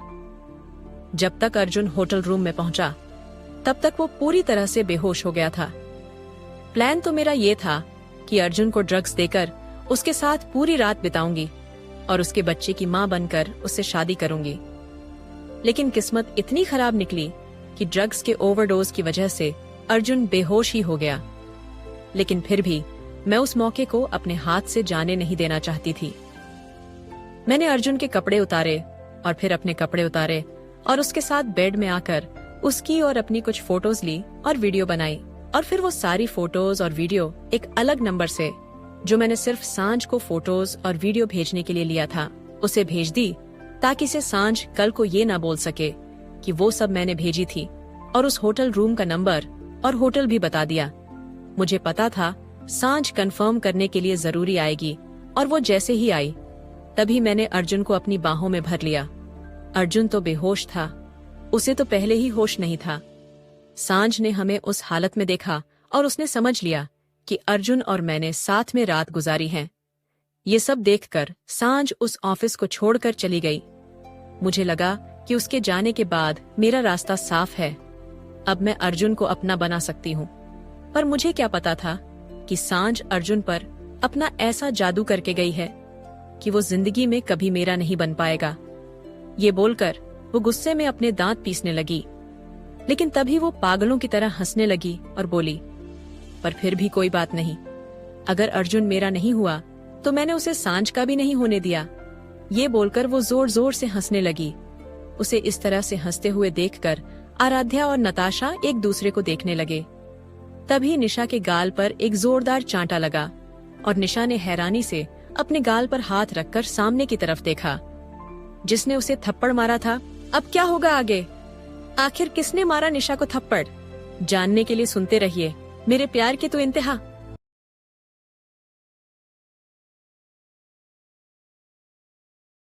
निशा का चेहरा एक तरफ को झुक गया। उसने जैसे ही गुस्से में उस तरफ देखा जिसने उसे छांटा मारा था, तो सामने खड़े इंसान को देखकर उसकी आंखें हैरानी से फैल गईं। उसके सामने सांझ खड़ी थी, जो इस वक्त गुस्से से पागल हो रही थी। सांझ ने निशा के एक और चांटा मारा। निशा भी गुस्से से पागल होने लगी। सांझ की 5 उंगलियां निशा के दोनों गालों पर छप गई थीं। निशा ने गुस्से में सांझ को घूरते हुए कहा, जरा मेरे हाथ तो खोलो, फिर मैं बताती हूँ तुम्हें।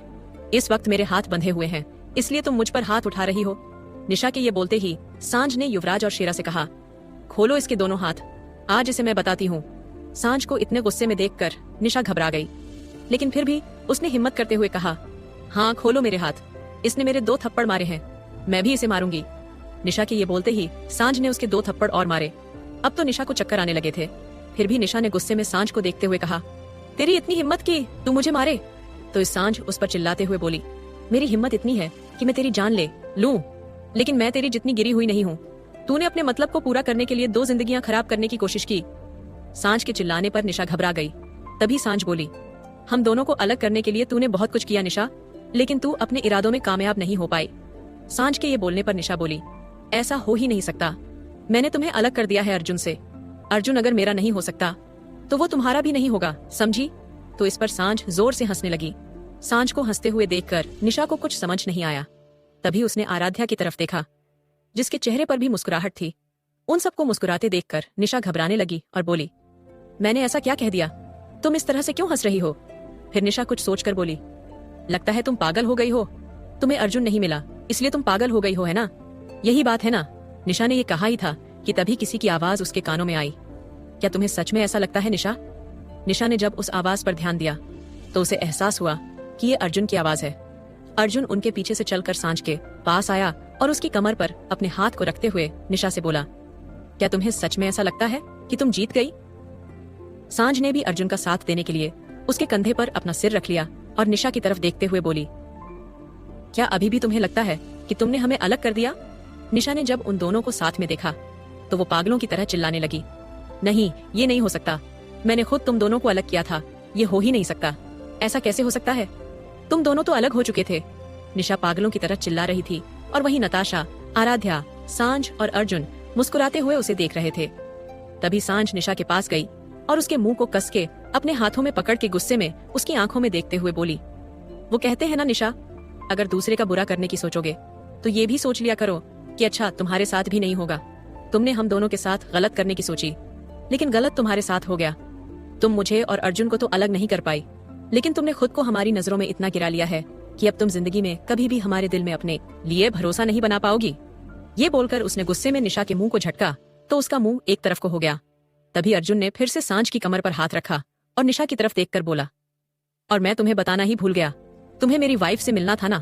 अर्जुन के ये बोलने पर निशा बोली, हाँ तुम्हारी तो वाइफ है अर्जुन, तुम इस सांझ के साथ कैसे रह सकते हो? जरा अपनी वाइफ के बारे में सोचो, उसे कैसा लगेगा जब उसे पता चलेगा कि तुम इस जैसी लड़की के साथ अपनी जिंदगी बिताने की सोच रहे हो। उसका तो दिल टूट जाएगा। देखो अर्जुन, तुम्हारी वाइफ बहुत अच्छी लड़की है, तुम्हें उसी के साथ रहना चाहिए। इस लड़की को छोड़ दो, ये तुम्हारे लायक नहीं है। निशा के ये बोलने पर अर्जुन और सांझ फिर से हंसने लगे तो निशा उन्हें अजीब नजरों से देखने लगी। तभी अर्जुन बोला, तुम मेरी ही वाइफ के सामने खड़े होकर उसी की बुराई करे जा रही हो। अर्जुन के ये बोलने पर निशा हैरानी से उन दोनों को देखने लगी। तभी अर्जुन ने सांझ की कमर पर अपना हाथ रखा और उसे कस के अपनी तरफ खींचते हुए बोला, मिलो मेरी पत्नी से, मिसेस सांझ अर्जुन राजवंश। ये बोलकर उसने प्यार से सांझ के माथे को चूम लिया तो सांझ ने भी मुस्कुराते हुए अपनी आंखें बंद कर ली। उन दोनों को साथ देखकर निशा पागल हो गई और जोर जोर से चिल्लाकर बोलने लगी, नहीं ऐसा नहीं हो सकता, ये तुम्हारी बीवी नहीं हो सकती, तुम्हारी बीवी तो कोई और थी ना, वो तो। निशा ने इतना बोला ही था कि तभी अर्जुन बोला, मैंने अपनी बीवी को सबसे छुपा कर रखा था, एक राज की तरह, याद है ना तुम्हें? अर्जुन के ये बोलने पर निशा उसको देख रही थी। तभी अर्जुन बोला, क्योंकि मेरी बीवी मुझे अपनाना नहीं चाहती थी, लेकिन अब जब वो हमारे रिश्ते को अपनाने के लिए तैयार है तो मैं भी पूरी दुनिया को बताने के लिए तैयार हूँ कि मेरी बीवी सांझ है। ये बोलकर उसने प्यार से सांझ की आंखों में देखा तो सांझ भी मुस्कुराते हुए उसे ही देख रही थी। ये देखकर निशा पागल हो गई और जोर जोर से चिल्लाने लगी, मैंने तुम दोनों को अलग करने के लिए अपनी जिंदगी खराब कर दी, मैं तुम दोनों को साथ नहीं रहने दूंगी। अर्जुन, अगर तुम मेरे नहीं हो सकते तो मैं तुम्हें इसका भी नहीं होने दूंगी, मैं तुम दोनों को अलग कर दूंगी। अर्जुन, तुम दोनों एक साथ नहीं रह सकते, इस सांझ के साथ तो मैं तुम्हें नहीं रहने दूंगी। निशा चिल्ला रही थी, कि तभी आराध्या ने उसके गाल पर एक जोरदार चांटा मारा, जिसकी वजह से उसका सिर एक तरफ को झुक गया। निशा ने आराध्या की तरफ गुस्से से देखा तो आराध्या बोली, अभी तक तो तुम्हें सिर्फ एक नशे का इंजेक्शन दिया था, जिसकी वजह से तुम नशे में चली जाओगी, लेकिन अगर तुमने ज्यादा बकवास की तो इस बार सच में हम तुम्हें खुद अपने हाथों से जहर का इंजेक्शन लगा देंगे। आराध्या के ये बोलते ही निशा एकदम से शांत हो गई। फिर आराध्या ने कहा, और ये बात मत भूलना निशा कि अब हमारे पास तुम्हारा खुद का रिकॉर्ड किया हुआ कन्फेशन है।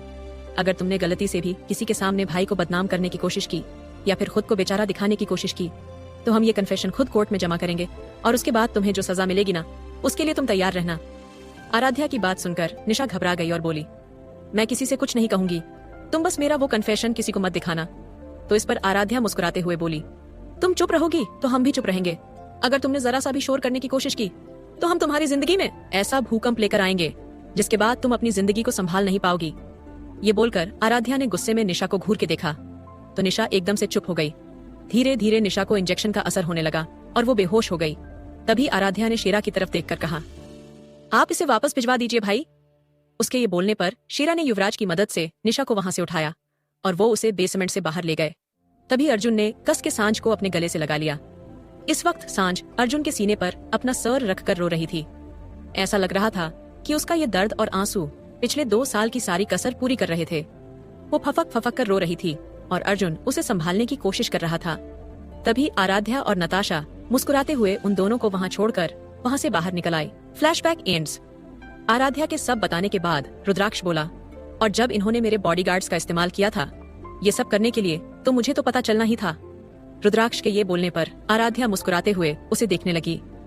फिर रुद्राक्ष बोला, फिर मैं भी इनके प्लान में शामिल हो गया और इनकी मदद की, और इस तरह से हमारी गोद भराई के साथ साथ अर्जुन और सांझ की गोद भराई भी हो गई, और अब इनकी भी शादी हमारे साथ ही होगी। रुद्राक्ष की बात पर सब मुस्कुरा दिए। तभी श्रेया वहां पर मुस्कुराती हुई आई और युक्ति के पास आकर बैठ गई। श्रेया के चेहरे पर अलग ही तरह की मुस्कान थी। श्रेया के आने के 5 मिनट बाद शेरा भी आ गया, लेकिन शेरा को नहीं पता था कि उसका पूरा चेहरा लिपस्टिक से भरा हुआ है। सबने जब उसके चेहरे को देखा तो वो हैरानी से शेरा को देखते रह गए। श्रेया की नजर भी जब शेरा पर गई तो उसने अपने सिर पर हाथ मार लिया और अपने मन में बोली, मैं क्या करूं इस आदमी का। इस बेवकूफ इंसान को ये भी नहीं पता से कि किस करने के बाद अपने मुंह को देखना भी होता है। शेरा के होठों पर, उसके दोनों गालों पर, माथे पर श्रेया की लिपस्टिक के निशान थे। वो बेचारा तो मासूम सा चेहरा बनाकर युवराज के पास आकर बैठ गया और वहीं युवराज फटी हुई आंखों से उसे देखे जा रहा था। युवराज के ऐसे देखने से शेरा बोला, क्या हो गया है, तू मुझे ऐसे क्यों देख रहा है। तो इस पर युवराज बोला, भाई तू नीचे से ही आया है ना। तो इस पर शेरा बोला, तो तुझे क्या लगता है मैं कहां से आया होऊंगा। तो इस पर युवराज बोला, तो जरा आईने में अपना चेहरा भी देखा था। युवराज के ये बोलने पर शेरा को कुछ अजीब लगा। उसने सबकी तरफ देखा जो उसी की तरफ बड़ी अजीब नजरों से देख रहे थे। उसने जल्दी से अपने फोन को निकाला और अपने फोन के कैमरे को ऑन करके अपना चेहरा देखा तो उसके पूरे चेहरे पर श्रेया के लिपस्टिक के निशान थे। ये देखकर उसने गुस्से में श्रेया को देखा और अपने मन में बोला, ये लड़की मुझे किसी दिन पक्का मरवाएगी। उसने जल्दी से अपना रुमाल निकाला और अपने पूरे मुंह को साफ करने लगा। लिपस्टिक तो साफ हो गई, लेकिन लिपस्टिक के लाल लाल निशान उसके पूरे मुंह पर रह गए। 2 मिनट तक तो सब चुप रहे, लेकिन जब शेरा ने बेचारा सा मुंह बनाकर चारों तरफ देखा तो सब जोर जोर से हंसने लगे। सबको हंसता हुआ देखकर शेरा का मुंह छोटा सा हो गया। तभी अंश बोला, लगता है श्रेया दीदी ने अच्छे से पानी पिया है। अंश के ये बोलने पर शेरा और श्रेया दोनों ही शर्मा गए। तभी नैतिक बोला, चलो फिर से पासिंग का पार्सल शुरू करते हैं। नैतिक के ये बोलते ही रुद्राक्ष बोला, नहीं अब बहुत देर हो गई है, सोने का टाइम हो रहा है, सब अपने रूम में जाकर सो जाओ, क्योंकि कल छोटी दिवाली है और पता है ना दादी सबको सुबह सुबह काम बता देंगी घर के, फिर मत कहना मुझे। रुद्राक्ष के ये बोलते ही सबको याद आया कि छोटी दिवाली और बड़ी दिवाली पर घर का सारा काम सबको खुद ही करना पड़ता है, क्योंकि उस दिन दादी नौकरों को छुट्टी दे देती है। दिग्विजय जी और देवयानी जी का मानना था कि नौकर भी हक रखते हैं कि वो अपने घर पर दिवाली मना सके, इसलिए वो दिवाली पर और होली पर नौकरों को छुट्टी दे देते हैं ताकि से वो लोग भी अपने घर जाकर अपने त्योहारों को मना सके। रुद्राक्ष की बात सुनकर अंश ने अपने सिर पर हाथ मारा और बोला, हे भगवान, ये तो मैं भूल ही गया था कि दादी सुबह सुबह मेरे हाथ में झाड़ू पकड़ा देंगी। वहीं अंश की बात पर नैतिक बोला, मैं भी भूल गया था कि वो मेरे हाथ में पोछा पकड़ा देंगी। तभी अन्या और नव्या बोली, और हम तो ये भूल ही गए थे कि दादी डंडे बहुत मारेंगी अगर हमने काम नहीं किया तो। वो सब अपनी बातों में लगे हुए थे कि तभी शौर्य अपने एक हाथ पर दूसरे हाथ को रखे हुए बहुत ही प्यार से नियति को देख रहा था। नियति जो उन सब की बातें सुनकर हंस रही थी, उसका ध्यान शौर्य पर था ही नहीं, लेकिन उसे एहसास हो रहा था कि कोई उसे देख रहा है। उसने जब अपनी नजर घुमाकर देखा तो उसकी नजर शौर्य पर गई, जो उसी को बहुत प्यार से घूर कर देख रहा था। शौर्य की नजर अपने पर देखकर नियति का दिमाग खराब हो गया। उसने शौर्य को घूर कर देखा, लेकिन तब भी शौर्य बेवकूफों की तरह मुस्कुराते हुए उसे वैसे ही देखे जा रहा था। नियति ने शौर्य की तरफ आंखें निकाल कर देखा, तब भी शौर्य को कोई फर्क नहीं पड़ा। तभी मिहिर, जो शौर्य के साथ में बैठा था, उसने जब नियति की गुस्से भरी आंखें देखी और शौर्य के बेवकूफ से चेहरे को देखा, जो उसे देखकर बस मुस्कुराए जा रहा था, उसने शौर्य के सिर पर एक चांटा मारा। मिहिर के चांटा मारते ही शौर्य अपनी दुनिया से बाहर आया और अपने सिर पर हाथ फेरते हुए बोला, मिहिर भाई क्या करते हो, इतनी जोर से क्यों मारा मेरे? तो इस पर मिहिर मुस्कुराते हुए बोला, जहां तेरी ये नजर है मेरी जा मुझे खबर है।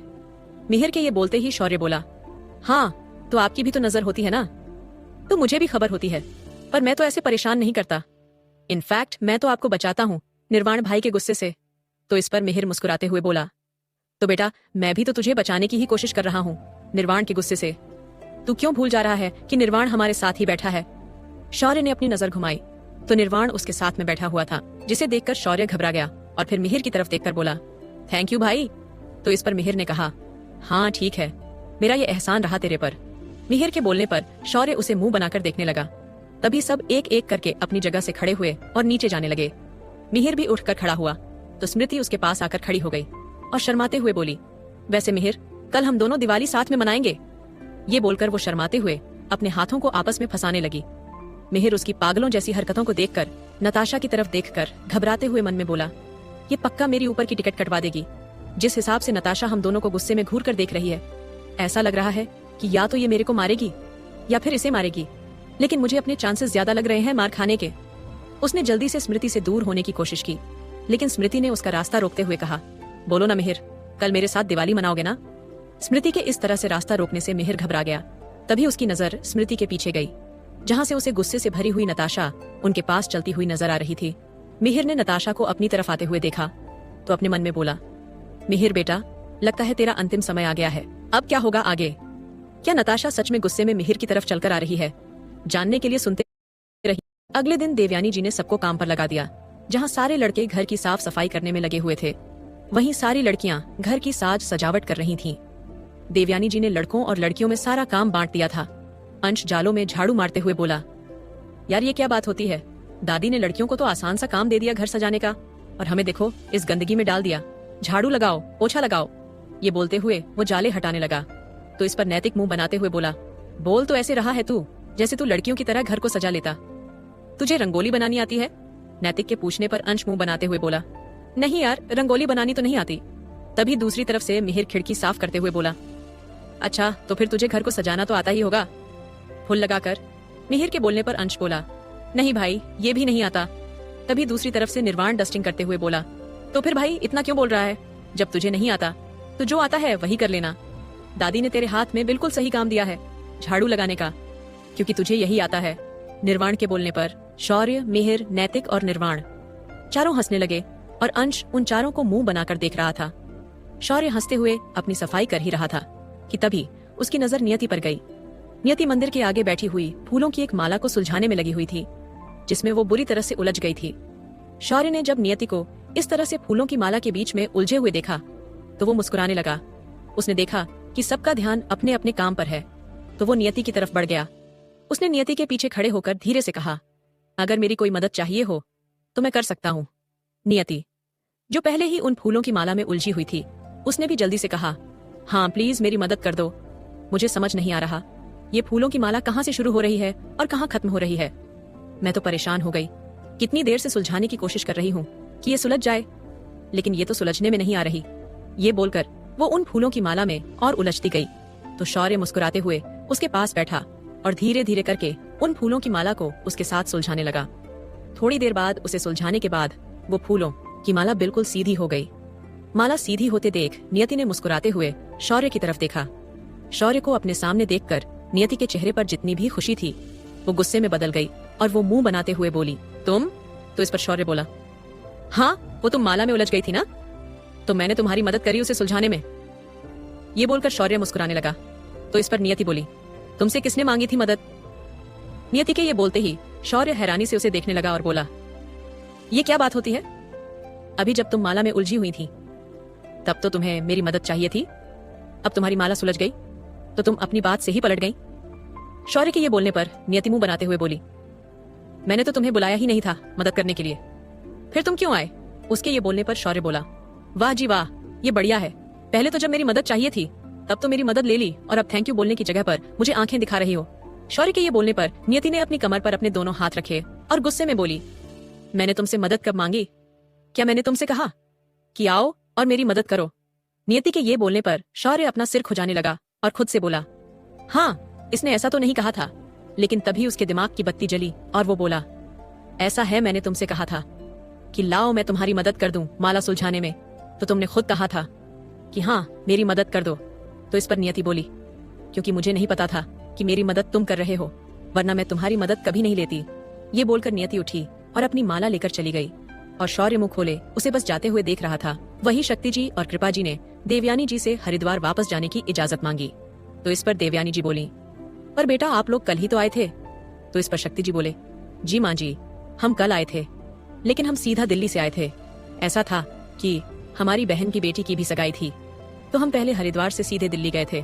और जब नताशा ने हमें फोन करके बताया कि आराध्या की भी गोद भराई है, तो हमने दिल्ली से सीधी फ्लाइट ली और देहरादून आ गए।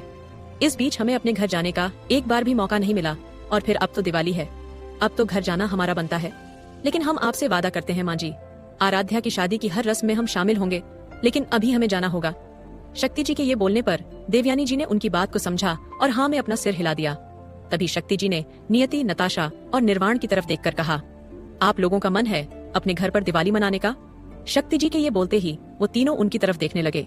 उनका मन तो नहीं था घर जाने का, लेकिन शक्ति जी और कृपा जी भी उनका बहुत इंतजार करते हैं और एक त्योहार का ही वक्त होता है जब वो तीनों अपने मम्मी पापा के साथ होते हैं। आराध्या ने नताशा के कंधे पर हाथ रखा और बोली, तुम्हें जाना चाहिए ताशु। आराध्या के समझाने पर नताशा ने हाँ में सिर हिलाया। तभी निर्वाण बोला, क्यों नहीं पापा, हम तीनों भी आपके साथ ही चलेंगे।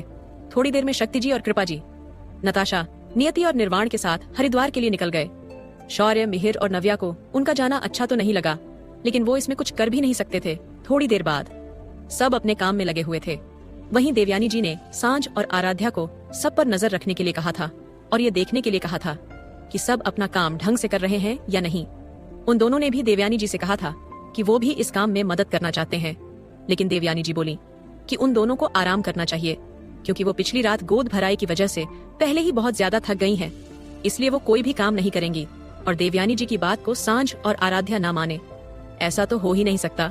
वो दोनों मुस्कुराते हुए एक दूसरे से बातें भी कर रही थीं और सबको काम करते हुए भी देख रही थीं। थोड़ी ही देर में घर की सारी साफ सफाई भी हो गई और पूरा घर भी अच्छे से सज गया था। देवयानी जी ने मुस्कुराते हुए सारी चीजों को देखा और बोली, क्या बात है, हमने जितना सोचा था आप सबने उससे बहुत अच्छा सजाया है घर को। तो इस पर सबने मुस्कुराते हुए एक दूसरे की तरफ देखा। तभी देवयानी जी बोली, चलिए अब आप सब जाकर नहा लीजिए और तैयार हो जाइए शाम की पूजा के लिए। रात को छोटी दिवाली की पूजा करनी है। देवयानी जी के ये बोलने पर सब अपने कमरों में चले गए। थोड़ी देर बाद सब एक साथ खड़े होकर लक्ष्मी जी की पूजा कर रहे थे। सबसे आगे दिग्विजय जी और देवयानी जी खड़े थे और उनके पीछे संजय जी, विधि जी, वैदेही जी, हंसराज जी और विक्रम जी खड़े थे। फिर उसके बाद सारे बच्चे एक एक करके सबने पूजा की। देवयानी जी ने आराध्या और रुद्राक्ष से और अर्जुन और सांझ से जोड़े में पूजा करवाई। सबने पूजा करी। उसके बाद देवयानी जी बोली, थोड़ी देर में खाना लग जाएगा, जब तक विधि बेटा आप आराध्या को ले जाइए और उन्हें समझाइए कि हमारे घर में दिवाली की पूजा कैसे होती है। देवयानी जी के ये बोलने पर विधि जी ने हाँ में सिर हिलाया और आराध्या को अपने साथ ले गईं। विधि जी ने आराध्या से घर की सारी पूजा करवाई, जो भी वो छोटी दिवाली पर करते हैं। आराध्या ने एक एक करके घर के हर कोने में एक दीपक रखा और सारी पूजा करी। तभी आराध्या को अचानक से विजय जी का ख्याल आया। कितने दिन हो गए थे जब से वो विजय जी से मिली नहीं थी। वो गोद भराई से 2 दिन पहले ही विजय जी से मिलने गई थी और तब से लेकर अब तक वो उनसे मिली नहीं थी। अपने बाबा का ख्याल आते ही आराध्या ने विधि जी से कुछ बहाना बनाया और आउट हाउस की तरफ आ गई। जब वो आउट हाउस में आई तो उसने देखा कि उसके बाबा जगे हुए थे। विजय जी को देखकर आराध्या मुस्कुराई और अपने हाथ में एक छोटी सी थाल को पकड़े हुए विजय जी के कमरे में आई और चारों तरफ उनके कमरे में दिए लगा दिए। फिर उसने मुस्कुराते हुए विजय जी से बातें करते हुए कहा, आपको पता है बाबा, आज छोटी दिवाली है। आपको याद है आप हर छोटी दिवाली पर हमारे लिए और प्रिया के लिए कितने सारे पटाखे और नए नए कपड़े लेकर आते थे। उन्हें तो पसंद नहीं था कि हम भी दिवाली मनाएं। ये बोलते हुए आराध्या को अचानक से शामली जी की बातें याद आने लगी। जब शामली जी हर त्योहार पर विजय जी से लड़ाई किया करती थीं, आराध्या को लेकर, कि विजय जी आराध्या को अपने साथ क्यों रखते हैं, क्योंकि उन्हें विजय जी का आराध्या के लिए कुछ भी करना अच्छा नहीं लगता था। तभी उसने अपनी आंख में आए हुए आंसुओं को पोंछा और मुस्कुराते हुए विजय जी से बोली, लेकिन फिर भी आप हमारे लिए कितना कुछ करते थे बाबा, पर देखिए ना हम कैसी बेटी है कि आपके लिए ज्यादा कुछ कर ही नहीं पा रहे। ये बोलते हुए उसकी आंखों से एक आंसू बह गया, तो इस पर विजय जी ने उसके हाथ पर अपना हाथ रखा और अपनी आंखों को हल्के से झपकाया, जिसे देखकर आराध्या के चेहरे पर एक मुस्कान आ गई और वो बोली, बाबा आपको एक और बात बतानी है, हमारी गोद भराई हो गई है रुद्र से और बहुत जल्द हमारी शादी भी होने वाली है। ये बोलकर आराध्या शर्मा गई, तो ये देखकर विजय जी के चेहरे पर भी एक बहुत ही प्यारी सी मुस्कान आ गई। वो चाहते थे कि वो अपनी बेटी के सिर पर अपने हाथ को रखे, लेकिन अपने शरीर से मजबूर होने की वजह से वो ऐसा नहीं कर सकते थे। लेकिन उनकी आंख से बह रहे आंसू इस बात की गवाही थे कि वो अपनी बच्ची के लिए कितने खुश थे। विजय जी की आंखों से आंसू पोंछते हुए आराध्या बोली, नहीं बाबा, अब रोने का समय नहीं है, अब तो खुश होने का समय है। डॉक्टर ने हमें बताया कि आपके अंदर धीरे धीरे इम्प्रूवमेंट हो रही है, आपके हाथ पैर और आपकी उंगलियां थोड़ी थोड़ी चलने लगी हैं, और इससे अच्छी बात और क्या होगी बाबा, कि हमारे बाबा बिल्कुल ठीक हो जाए। बाबा हम आपको बिल्कुल ठीक होते हुए देखना चाहते हैं, हम आपको बिल्कुल वैसा देखना चाहते हैं जैसे आप थे। ये बोलकर आराध्या ने विजय जी के सीने पर अपने सिर को रख लिया और विजय जी ने धीरे से अपनी आंखों को बंद कर लिया, जिसमें से एक आंसू बह गया। तभी अचानक से आराध्या का फोन बजा। उसने देखा तो रुद्राक्ष उसे फोन कर रहा था। आराध्या ने विजय जी की तरफ देखा और बोली, बाबा रुद्र का फोन आ रहा है, हम चलते हैं, आपसे कल मिलने आएंगे। ये बोलकर वो विजय जी का आशीर्वाद लेकर वहां से मैंशन के लिए निकल गई। उसने रुद्राक्ष का फोन उठाया और बोली, हाँ रुद्र बोलिए। तो इस पर रुद्राक्ष बोला, कहाँ हो तुम, मैं तुम्हें सब जगह ढूंढ रहा हूँ, तुम मुझे कहीं भी नहीं दिख रही हो। तो इस पर आराध्या बोली, बस हमें 2 मिनट दीजिए, हम अभी आ रहे हैं। आराध्या ने ये बोला और फोन रखकर जल्दी से मैंशन की तरफ बढ़ गई। थोड़ी देर में वो मैंशन पहुंची तो सब खाने की टेबल पर ही बैठे हुए थे। वो भी जल्दी से आकर खाने की टेबल पर बैठ गई और सबके साथ खाना खाने लगी। रुद्राक्ष ने उससे इशारों में पूछा कि वो कहाँ थी। तो इस पर आराध्या ने धीरे से अपना सिर हिलाकर बोला कि वो यहीं पर थी। थोड़ी देर बाद देवयानी जी ने विधि जी, आराध्या और वैदेही जी को अपने कमरे में बुलाया। विधि जी, वैदेही जी और आराध्या देवयानी जी के सामने खड़ी थीं। देवयानी जी ने अपनी अलमारी में से कुछ गहने निकाले और उन तीनों को देते हुए बोली, ये हमारे खानदानी जेवर है। ये बोलकर उन्होंने गहनों का पहला डिब्बा विधि जी के हाथ में रखा, फिर दूसरा डिब्बा वैदेही जी के हाथ में रखा और फिर आखिरी डिब्बे को आराध्या के हाथ में रखते हुए बोली, ये हमारी एक खानदानी धरोहर है, हमारी बहुओं के लिए। कल दिवाली है और आप तीनों हमारे घर की बहुएं हैं, तो आपको यही गहने कल दिवाली पर पहनने हैं पूजा के समय। देवयानी जी के ये बोलने पर उन तीनों ने हाँ में अपना सिर हिला दिया। तभी देवयानी जी ने बहुत ही प्यार से आराध्या के माथे को चूमा और बोली, हम बहुत खुश हैं कि आप हमारे रुद्र की जिंदगी में आ गई बेटा। देवयानी जी के ये बोलने पर आराध्या शर्मा गई। तभी देवयानी जी बोली, चलिए अब आप सब जाकर सो जाइए, सुबह पूजा का बहुत सारा काम होगा, सुबह से ही लगना पड़ेगा काम में, अब भी थोड़ा आराम कर लीजिए, फिर सुबह हम सारा काम संभालेंगे। उनके ये बोलने पर उन तीनों ने हाँ में सिर हिलाया और अपने कमरों की तरफ चली गईं। आराध्या अपने कमरे में जा ही रही थी कि तभी अचानक से किसी ने उसे अपनी तरफ खींच लिया। उसने देखा तो वो रुद्राक्ष था। आराध्या ने रुद्राक्ष को देखा और बोली, रुद्र आपने तो हमें डरा ही दिया था। ये बोलकर उसने अपने सीने पर हाथ रखा। तो इस पर रुद्राक्ष ने मुस्कुराते हुए उसे अपनी बाहों में भरा और बोला, अभी तो देखो मैं तुम्हारे साथ क्या क्या करूंगा। उसके ये बोलने पर आराध्या उसे अपनी आंखें छोटी करके देखने लगी और बोली, छोड़िए हमें बहुत सारा काम है, सुबह जल्दी उठना है टाइम पर, ताकि से सारा काम हो सके। ये बोलकर उसने खुद को रुद्राक्ष से छुड़ाया और अपने कमरे में चली गई। रुद्राक्ष भी उसके पीछे पीछे उसके कमरे में आ गया। आराध्या ने उन गहनों को संभाल के अपनी अलमारी में रख दिया और वो जैसे ही मुड़ी तो रुद्राक्ष से टकरा गई, जो ठीक उसके पीछे ही खड़ा था। आराध्या उसे एकदम से देखकर डर गई और उसका बैलेंस बिगड़ गया और वो रुद्राक्ष के साथ अपने बेड पर गिर गई। रुद्राक्ष ने उसे बहुत ही प्यार से अपनी बाहों में भर लिया और मुस्कुराते हुए बोला, लो अब कौन आ रहा है मेरी बाहों में। रुद्राक्ष के ये बोलने पर आराधना ने उसे मुंह बनाते हुए देखा तो रुद्राक्ष हंसने लगा। तभी आराध्या उसकी बाहों में से निकली और बोली, जाइए हमें आपसे बात नहीं करनी, आप हमें हर बार अपनी बातों में फंसा लेते हैं। ये बोलकर वो मुड़ी ही थी कि रुद्राक्ष ने उसे अपनी बाहों में उठा लिया। ये देखकर आराध्या एकदम से डर गई और बोली, रुद्र क्या कर रहे हैं, हम गिर जाएंगे, छोड़िए हमें। तो इस पर रुद्राक्ष बोला, तुम्हें मुझ पर यकीन नहीं है क्या। उसके ये बोलने पर आराध्या एकदम से शांत हो गई और रुद्राक्ष उसे अपनी बाहों में लेकर जाने लगा। तो इस पर आराध्या ने नजरें नीचे किए हुए कहा, आप हमें कहाँ लेकर जा रहे हैं? तो इस पर रुद्राक्ष ने बहुत ही प्यार से उसके माथे को चूमा और बोला, बस मेरे साथ चलो, कुछ मत पूछो। उसके ये बोलने पर आराध्या बिल्कुल चुप हो गई। थोड़ी देर में रुद्राक्ष उसे टेरेस पर ले आया। आराध्या ने जब टेरेस को देखा तो अंधेरी रात में भी बहुत सारे दियों से जगमगाहट हो रही थी, और ये देखकर आराध्या के चेहरे पर एक प्यारी सी मुस्कान आ गई। अब क्या होगा आगे? आखिर क्या सरप्राइज प्लान किया है रुद्राक्ष ने आराध्या के लिए? चारों तरफ दियों की जगमगाहट देखकर आराध्या के चेहरे पर मुस्कुराहट आ गई। फिर उसने रुद्राक्ष को देखा, जो बहुत ही प्यार से उसे ही देख रहा था। आराध्या ने रुद्राक्ष को नीचे उतारने का इशारा किया तो रुद्राक्ष ने उसे गोद से नीचे उतार दिया। आराध्या ने चारों तरफ की सजावट देखी और मुस्कुराते हुए बोली, रुद्र, क्या ये सब आपने किया है? तो इस पर रुद्राक्ष ने पीछे से उसे अपनी बाहों में भरा और उसके गालों पर किस करते हुए बोला, ये सब मैंने सिर्फ अपनी चांद के लिए किया है। रुद्राक्ष की बात सुनकर आराध्या शर्मा गई। फिर उसने सामने जमीन पर 2 गद्दों को बिछे हुए देखा, जिनके ऊपर बहुत ही प्यारी सी बेडशीट बिछी हुई थी और उसके ऊपर 2 तकिए भी रखे थे। चारों तरफ से उन गद्दों के पास पर्दे लगे हुए थे। अंधेरी रात में भी दियों की जगमगाहट की वजह से वो जगह बहुत ज्यादा रोशन हो रही थी। रुद्राक्ष ने आराध्या का हाथ पकड़ा और उसे वहां पर ले गया। उसने आराध्या को वहां पर बिठाया और फिर उसकी गोद में अपने सिर को रख लिया। आराध्या ने प्यार से उसके बालों में अपने हाथ को फेरा और उसे देखने लगी। दोनों एक दूसरे को बहुत देर तक यूं ही देखते रहे। फिर रुद्राक्ष ने आराध्या के सिर को पकड़ा और धीरे धीरे अपनी तरफ लाने लगा। रुद्राक्ष की हरकत देखकर आराध्या शर्मा गई और अपने मुंह को दूसरी तरफ करने लगी, लेकिन रुद्राक्ष ने उसके चेहरे को पकड़ा और उसके होठों से अपने होठों को जोड़ लिया। बहुत देर तक आराध्या को किस करने के बाद रुद्राक्ष ने उसकी आंखों में देखा। आराध्या की आंखों में शर्म देखकर रुद्राक्ष के चेहरे पर मुस्कुराहट आ गई। रुद्राक्ष की नजरों से बचने के लिए आराध्या चारों तरफ देखकर बोली, आपको ये सब करने का मौका कब मिला? पूरे वक्त तो आप हमारे सामने थे। उसके ये बोलने पर रुद्राक्ष ने मुस्कुराते हुए कहा, तुम भूल रही हो, आज मैंने दिवाली की सफाई की थी। रुद्राक्ष की बात सुनकर आराधना से हैरानी से उसे देखा और बोली, इसका मतलब आप जो सफाई कर रहे थे पूरे दिन से, वो ये थी? उसके ये बोलने पर रुद्राक्ष हंसने लगा। तो इस पर आराध्या बोली, और हम समझ रहे थे कि आप पूरे दिन सफाई करके थक गए होंगे। हमें कहाँ पता था कि आप ये सब तैयारी करने में लगे हुए थे। ये बोलकर उसने चारों तरफ देखा। तभी रुद्राक्ष ने उसके हाथ को अपने हाथों में लिया और अपने सीने पर रखकर बोला, बस मैं यही चाहता हूँ कि तुम पूरी जिंदगी मेरे पास रहो। बहुत इंतजार किया है मैंने तुम्हारा आराध्या। कितनी रातों तक तो मैं चैन से सो भी नहीं पाया। हमेशा मेरे मन में ये डर बना रहता था कि। ये बोलकर रुद्राक्ष चुप हो गया। उसे चुप होते देख आराध्या ने उसे बहुत ध्यान से देखा और बोली, कैसा डर रुद्र?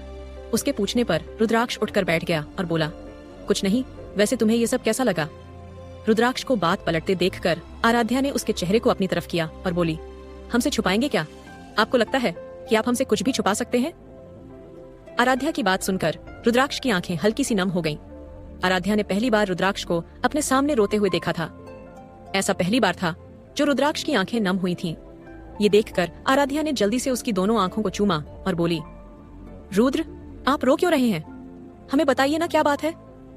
आराध्या को इतना परेशान देखकर रुद्राक्ष ने अपनी आंखें बंद की और खुद को संभालते हुए बोला, दिन रात बस एक ही डर लगा रहता था मुझे कि कहीं कोई तुम्हारी जिंदगी में ना आ जाए।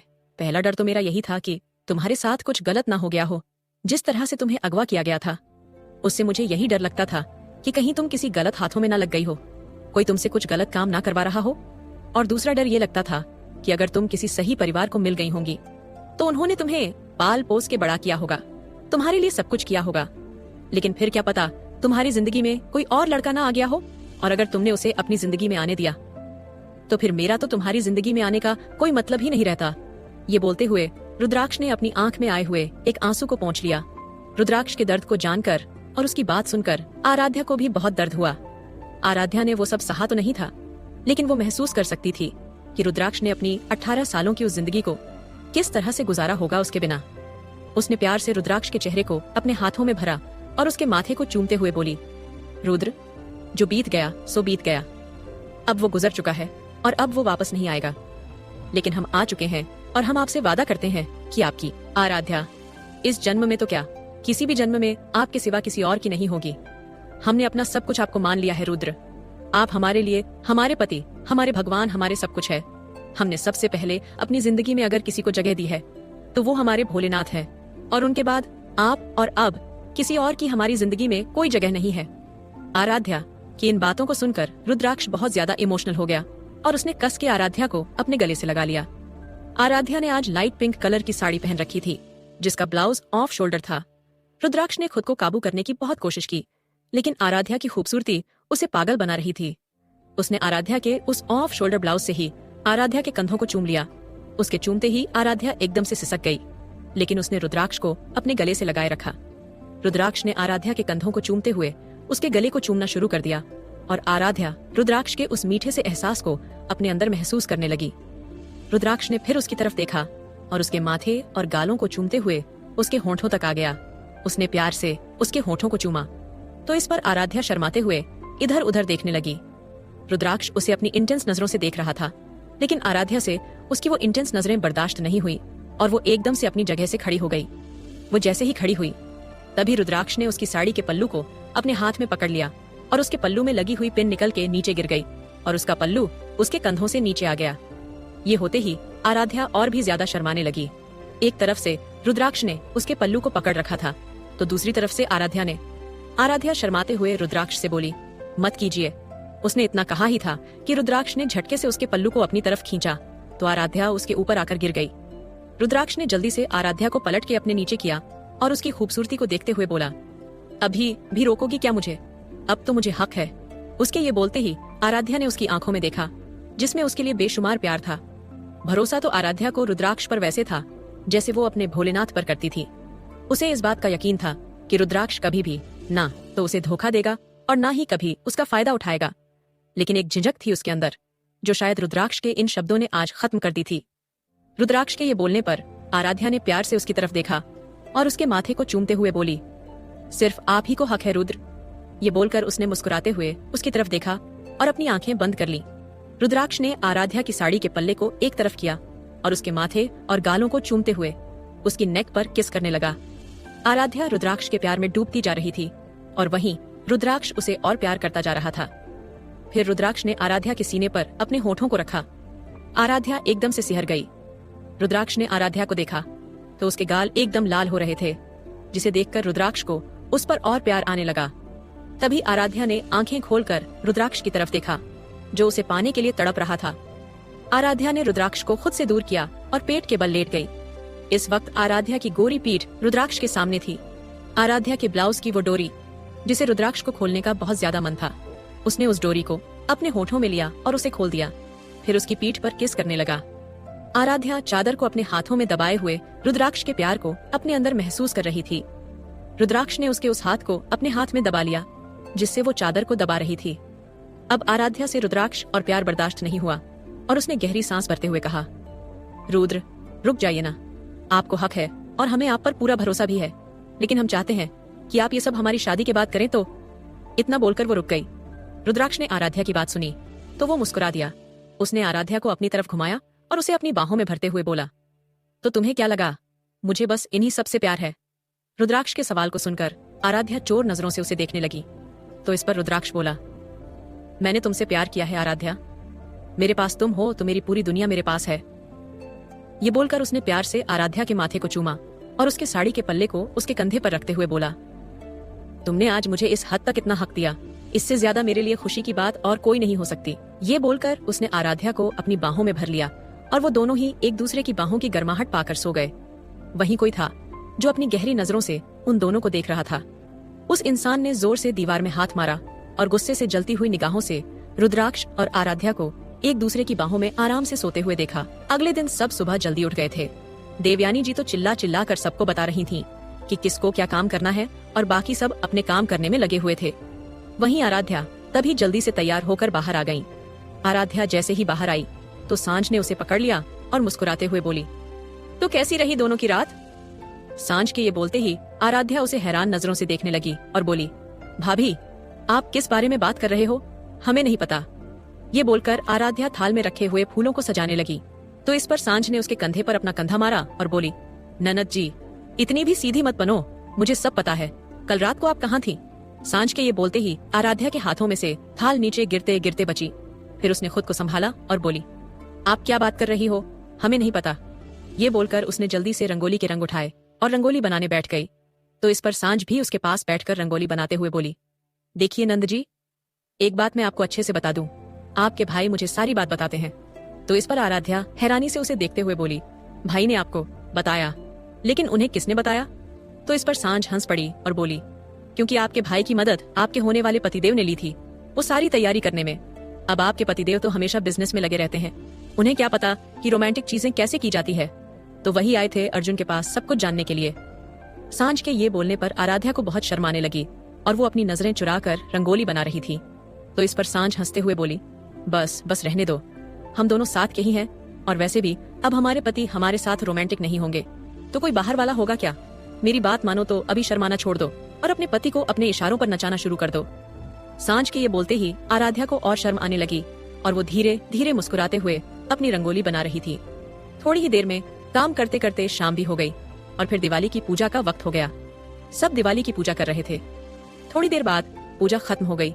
उसके बाद सब ने एक दूसरे का मुंह मीठा किया और एक दूसरे को दिवाली की शुभकामनाएं दी। फिर सब पटाखे चलाने के लिए बाहर आ गए। देवयानी जी और दिग्विजय जी तो एक जगह पर बैठ गए और सब बच्चों को पटाखे चलाते हुए देखने लगे। युक्ति और श्रेया शेरा और युवराज से बदला लेने के मूड में थी, इसलिए उन्होंने कुछ सोच रखा था। शेरा, युवराज, मिहिर, शौर्य ये सब पटाखे चला रहे थे और वहीं सारी लड़कियां अपनी फुलझड़ियां और अनार चला रही थीं। वहीं देवयानी जी, दिग्विजय जी और घर के सभी बड़े बच्चों को मुस्कुराते हुए खेल खिलाते हुए देख रहे थे। दिग्विजय जी ने देवयानी जी के कंधे पर हाथ रखा और बोले, देख रही हैं देवयानी जी, बच्चे कितने खुश होकर दिवाली मना रहे हैं। तो इस पर देवयानी जी ने भी हाँ में सर हिलाया और बोली, हाँ देख रहे हैं, हमारे बच्चों की यही खुशी तो हम हमेशा देखना चाहते हैं। ये बोलकर वो मुस्कुराते हुए सब बच्चों को देखने लगी। थोड़ी देर बाद घर के सारे बड़े घर के अंदर चले गए थे और वहीं घर के सारे बच्चे अभी भी पटाखे चला रहे थे। श्रेया और युक्ति ने एक दूसरे को मुस्कुराते हुए देखा और जल्दी से शेरा और युवराज के पीछे जाकर खड़ी हो गईं। थोड़ी देर बाद कहीं से जोर जोर से पटाखे चलने की आवाज आने लगी। जब सबने उस तरफ देखा तो पटाखे की एक लड़ी युवराज और शेरा के कुर्ते में बंधी हुई थी। जब युवराज और शेरा ने पीछे मुड़कर देखा तो उनके कुर्ते में पटाखे की लड़ी बंधी देखकर वो दोनों एकदम से घबरा गए और इधर उधर भागने लगे। वो पटाखे फटने लगे और युवराज और शेरा पटाखे को फटते देखकर पागल हो गए और वहीं सब जोर जोर से हंस रहे थे। तभी वो पटाखे एकदम से बंद हो गए क्योंकि मिहिर ने पानी की बाल्टी भरकर युवराज और शेरा पर डाल दी थी। ये देखकर तो युक्ति और श्रेया की हंसी बंद ही नहीं हुई और वो जोर जोर से अपना पेट पकड़कर हंसने लगी। श्रेया बोली, ऐसा लग रहा है जैसे दो भीगे कुएं रंग बिरंगे कपड़े पहनकर आ गए हों। ये बोलकर वो जोर जोर से हंसने लगी। तो इस पर युक्ति बोली, हाँ तुमने बिल्कुल सही कहा, कसम से दोनों भीगे कुएं लग रहे हैं, वो भी रंग बिरंगे। उन दोनों को हंसता हुआ देखकर शेरा और युवराज को गुस्सा आने लगा और वो दोनों अपने चेहरे से पानी पोंछकर उन दोनों के पीछे आने लगे। तो ये देखकर युक्ति और श्रेया अपने कदमों को पीछे लेने लगी। शेरा और युवराज ने भी अपने हाथों में एक एक पटाखे की लड़ी पकड़ रखी थी और मुस्कुराते हुए उन दोनों को देखकर बोले, लगता है एक एक पटाखे की लड़ी तो तुम्हारे दुपट्टे में भी बांधनी पड़ेगी। ये बोलकर वो दोनों उन दोनों के पीछे भागे। तो ये देखकर श्रेया और युक्ति वहां से भागती हुई बोली, ऐसा है हमारे साथ ऐसा कुछ मत करना, देख लो नहीं तो अच्छा नहीं होगा। अब नजारा ये था कि श्रेया और युक्ति आगे आगे और युवराज और शेरा उन दोनों के पीछे पीछे भाग रहे थे और ये देखकर बाकी सब हंसने लगे। अब क्या होगा आगे जानने के लिए सुनते रहिए मेरे प्यार की तो इंतहा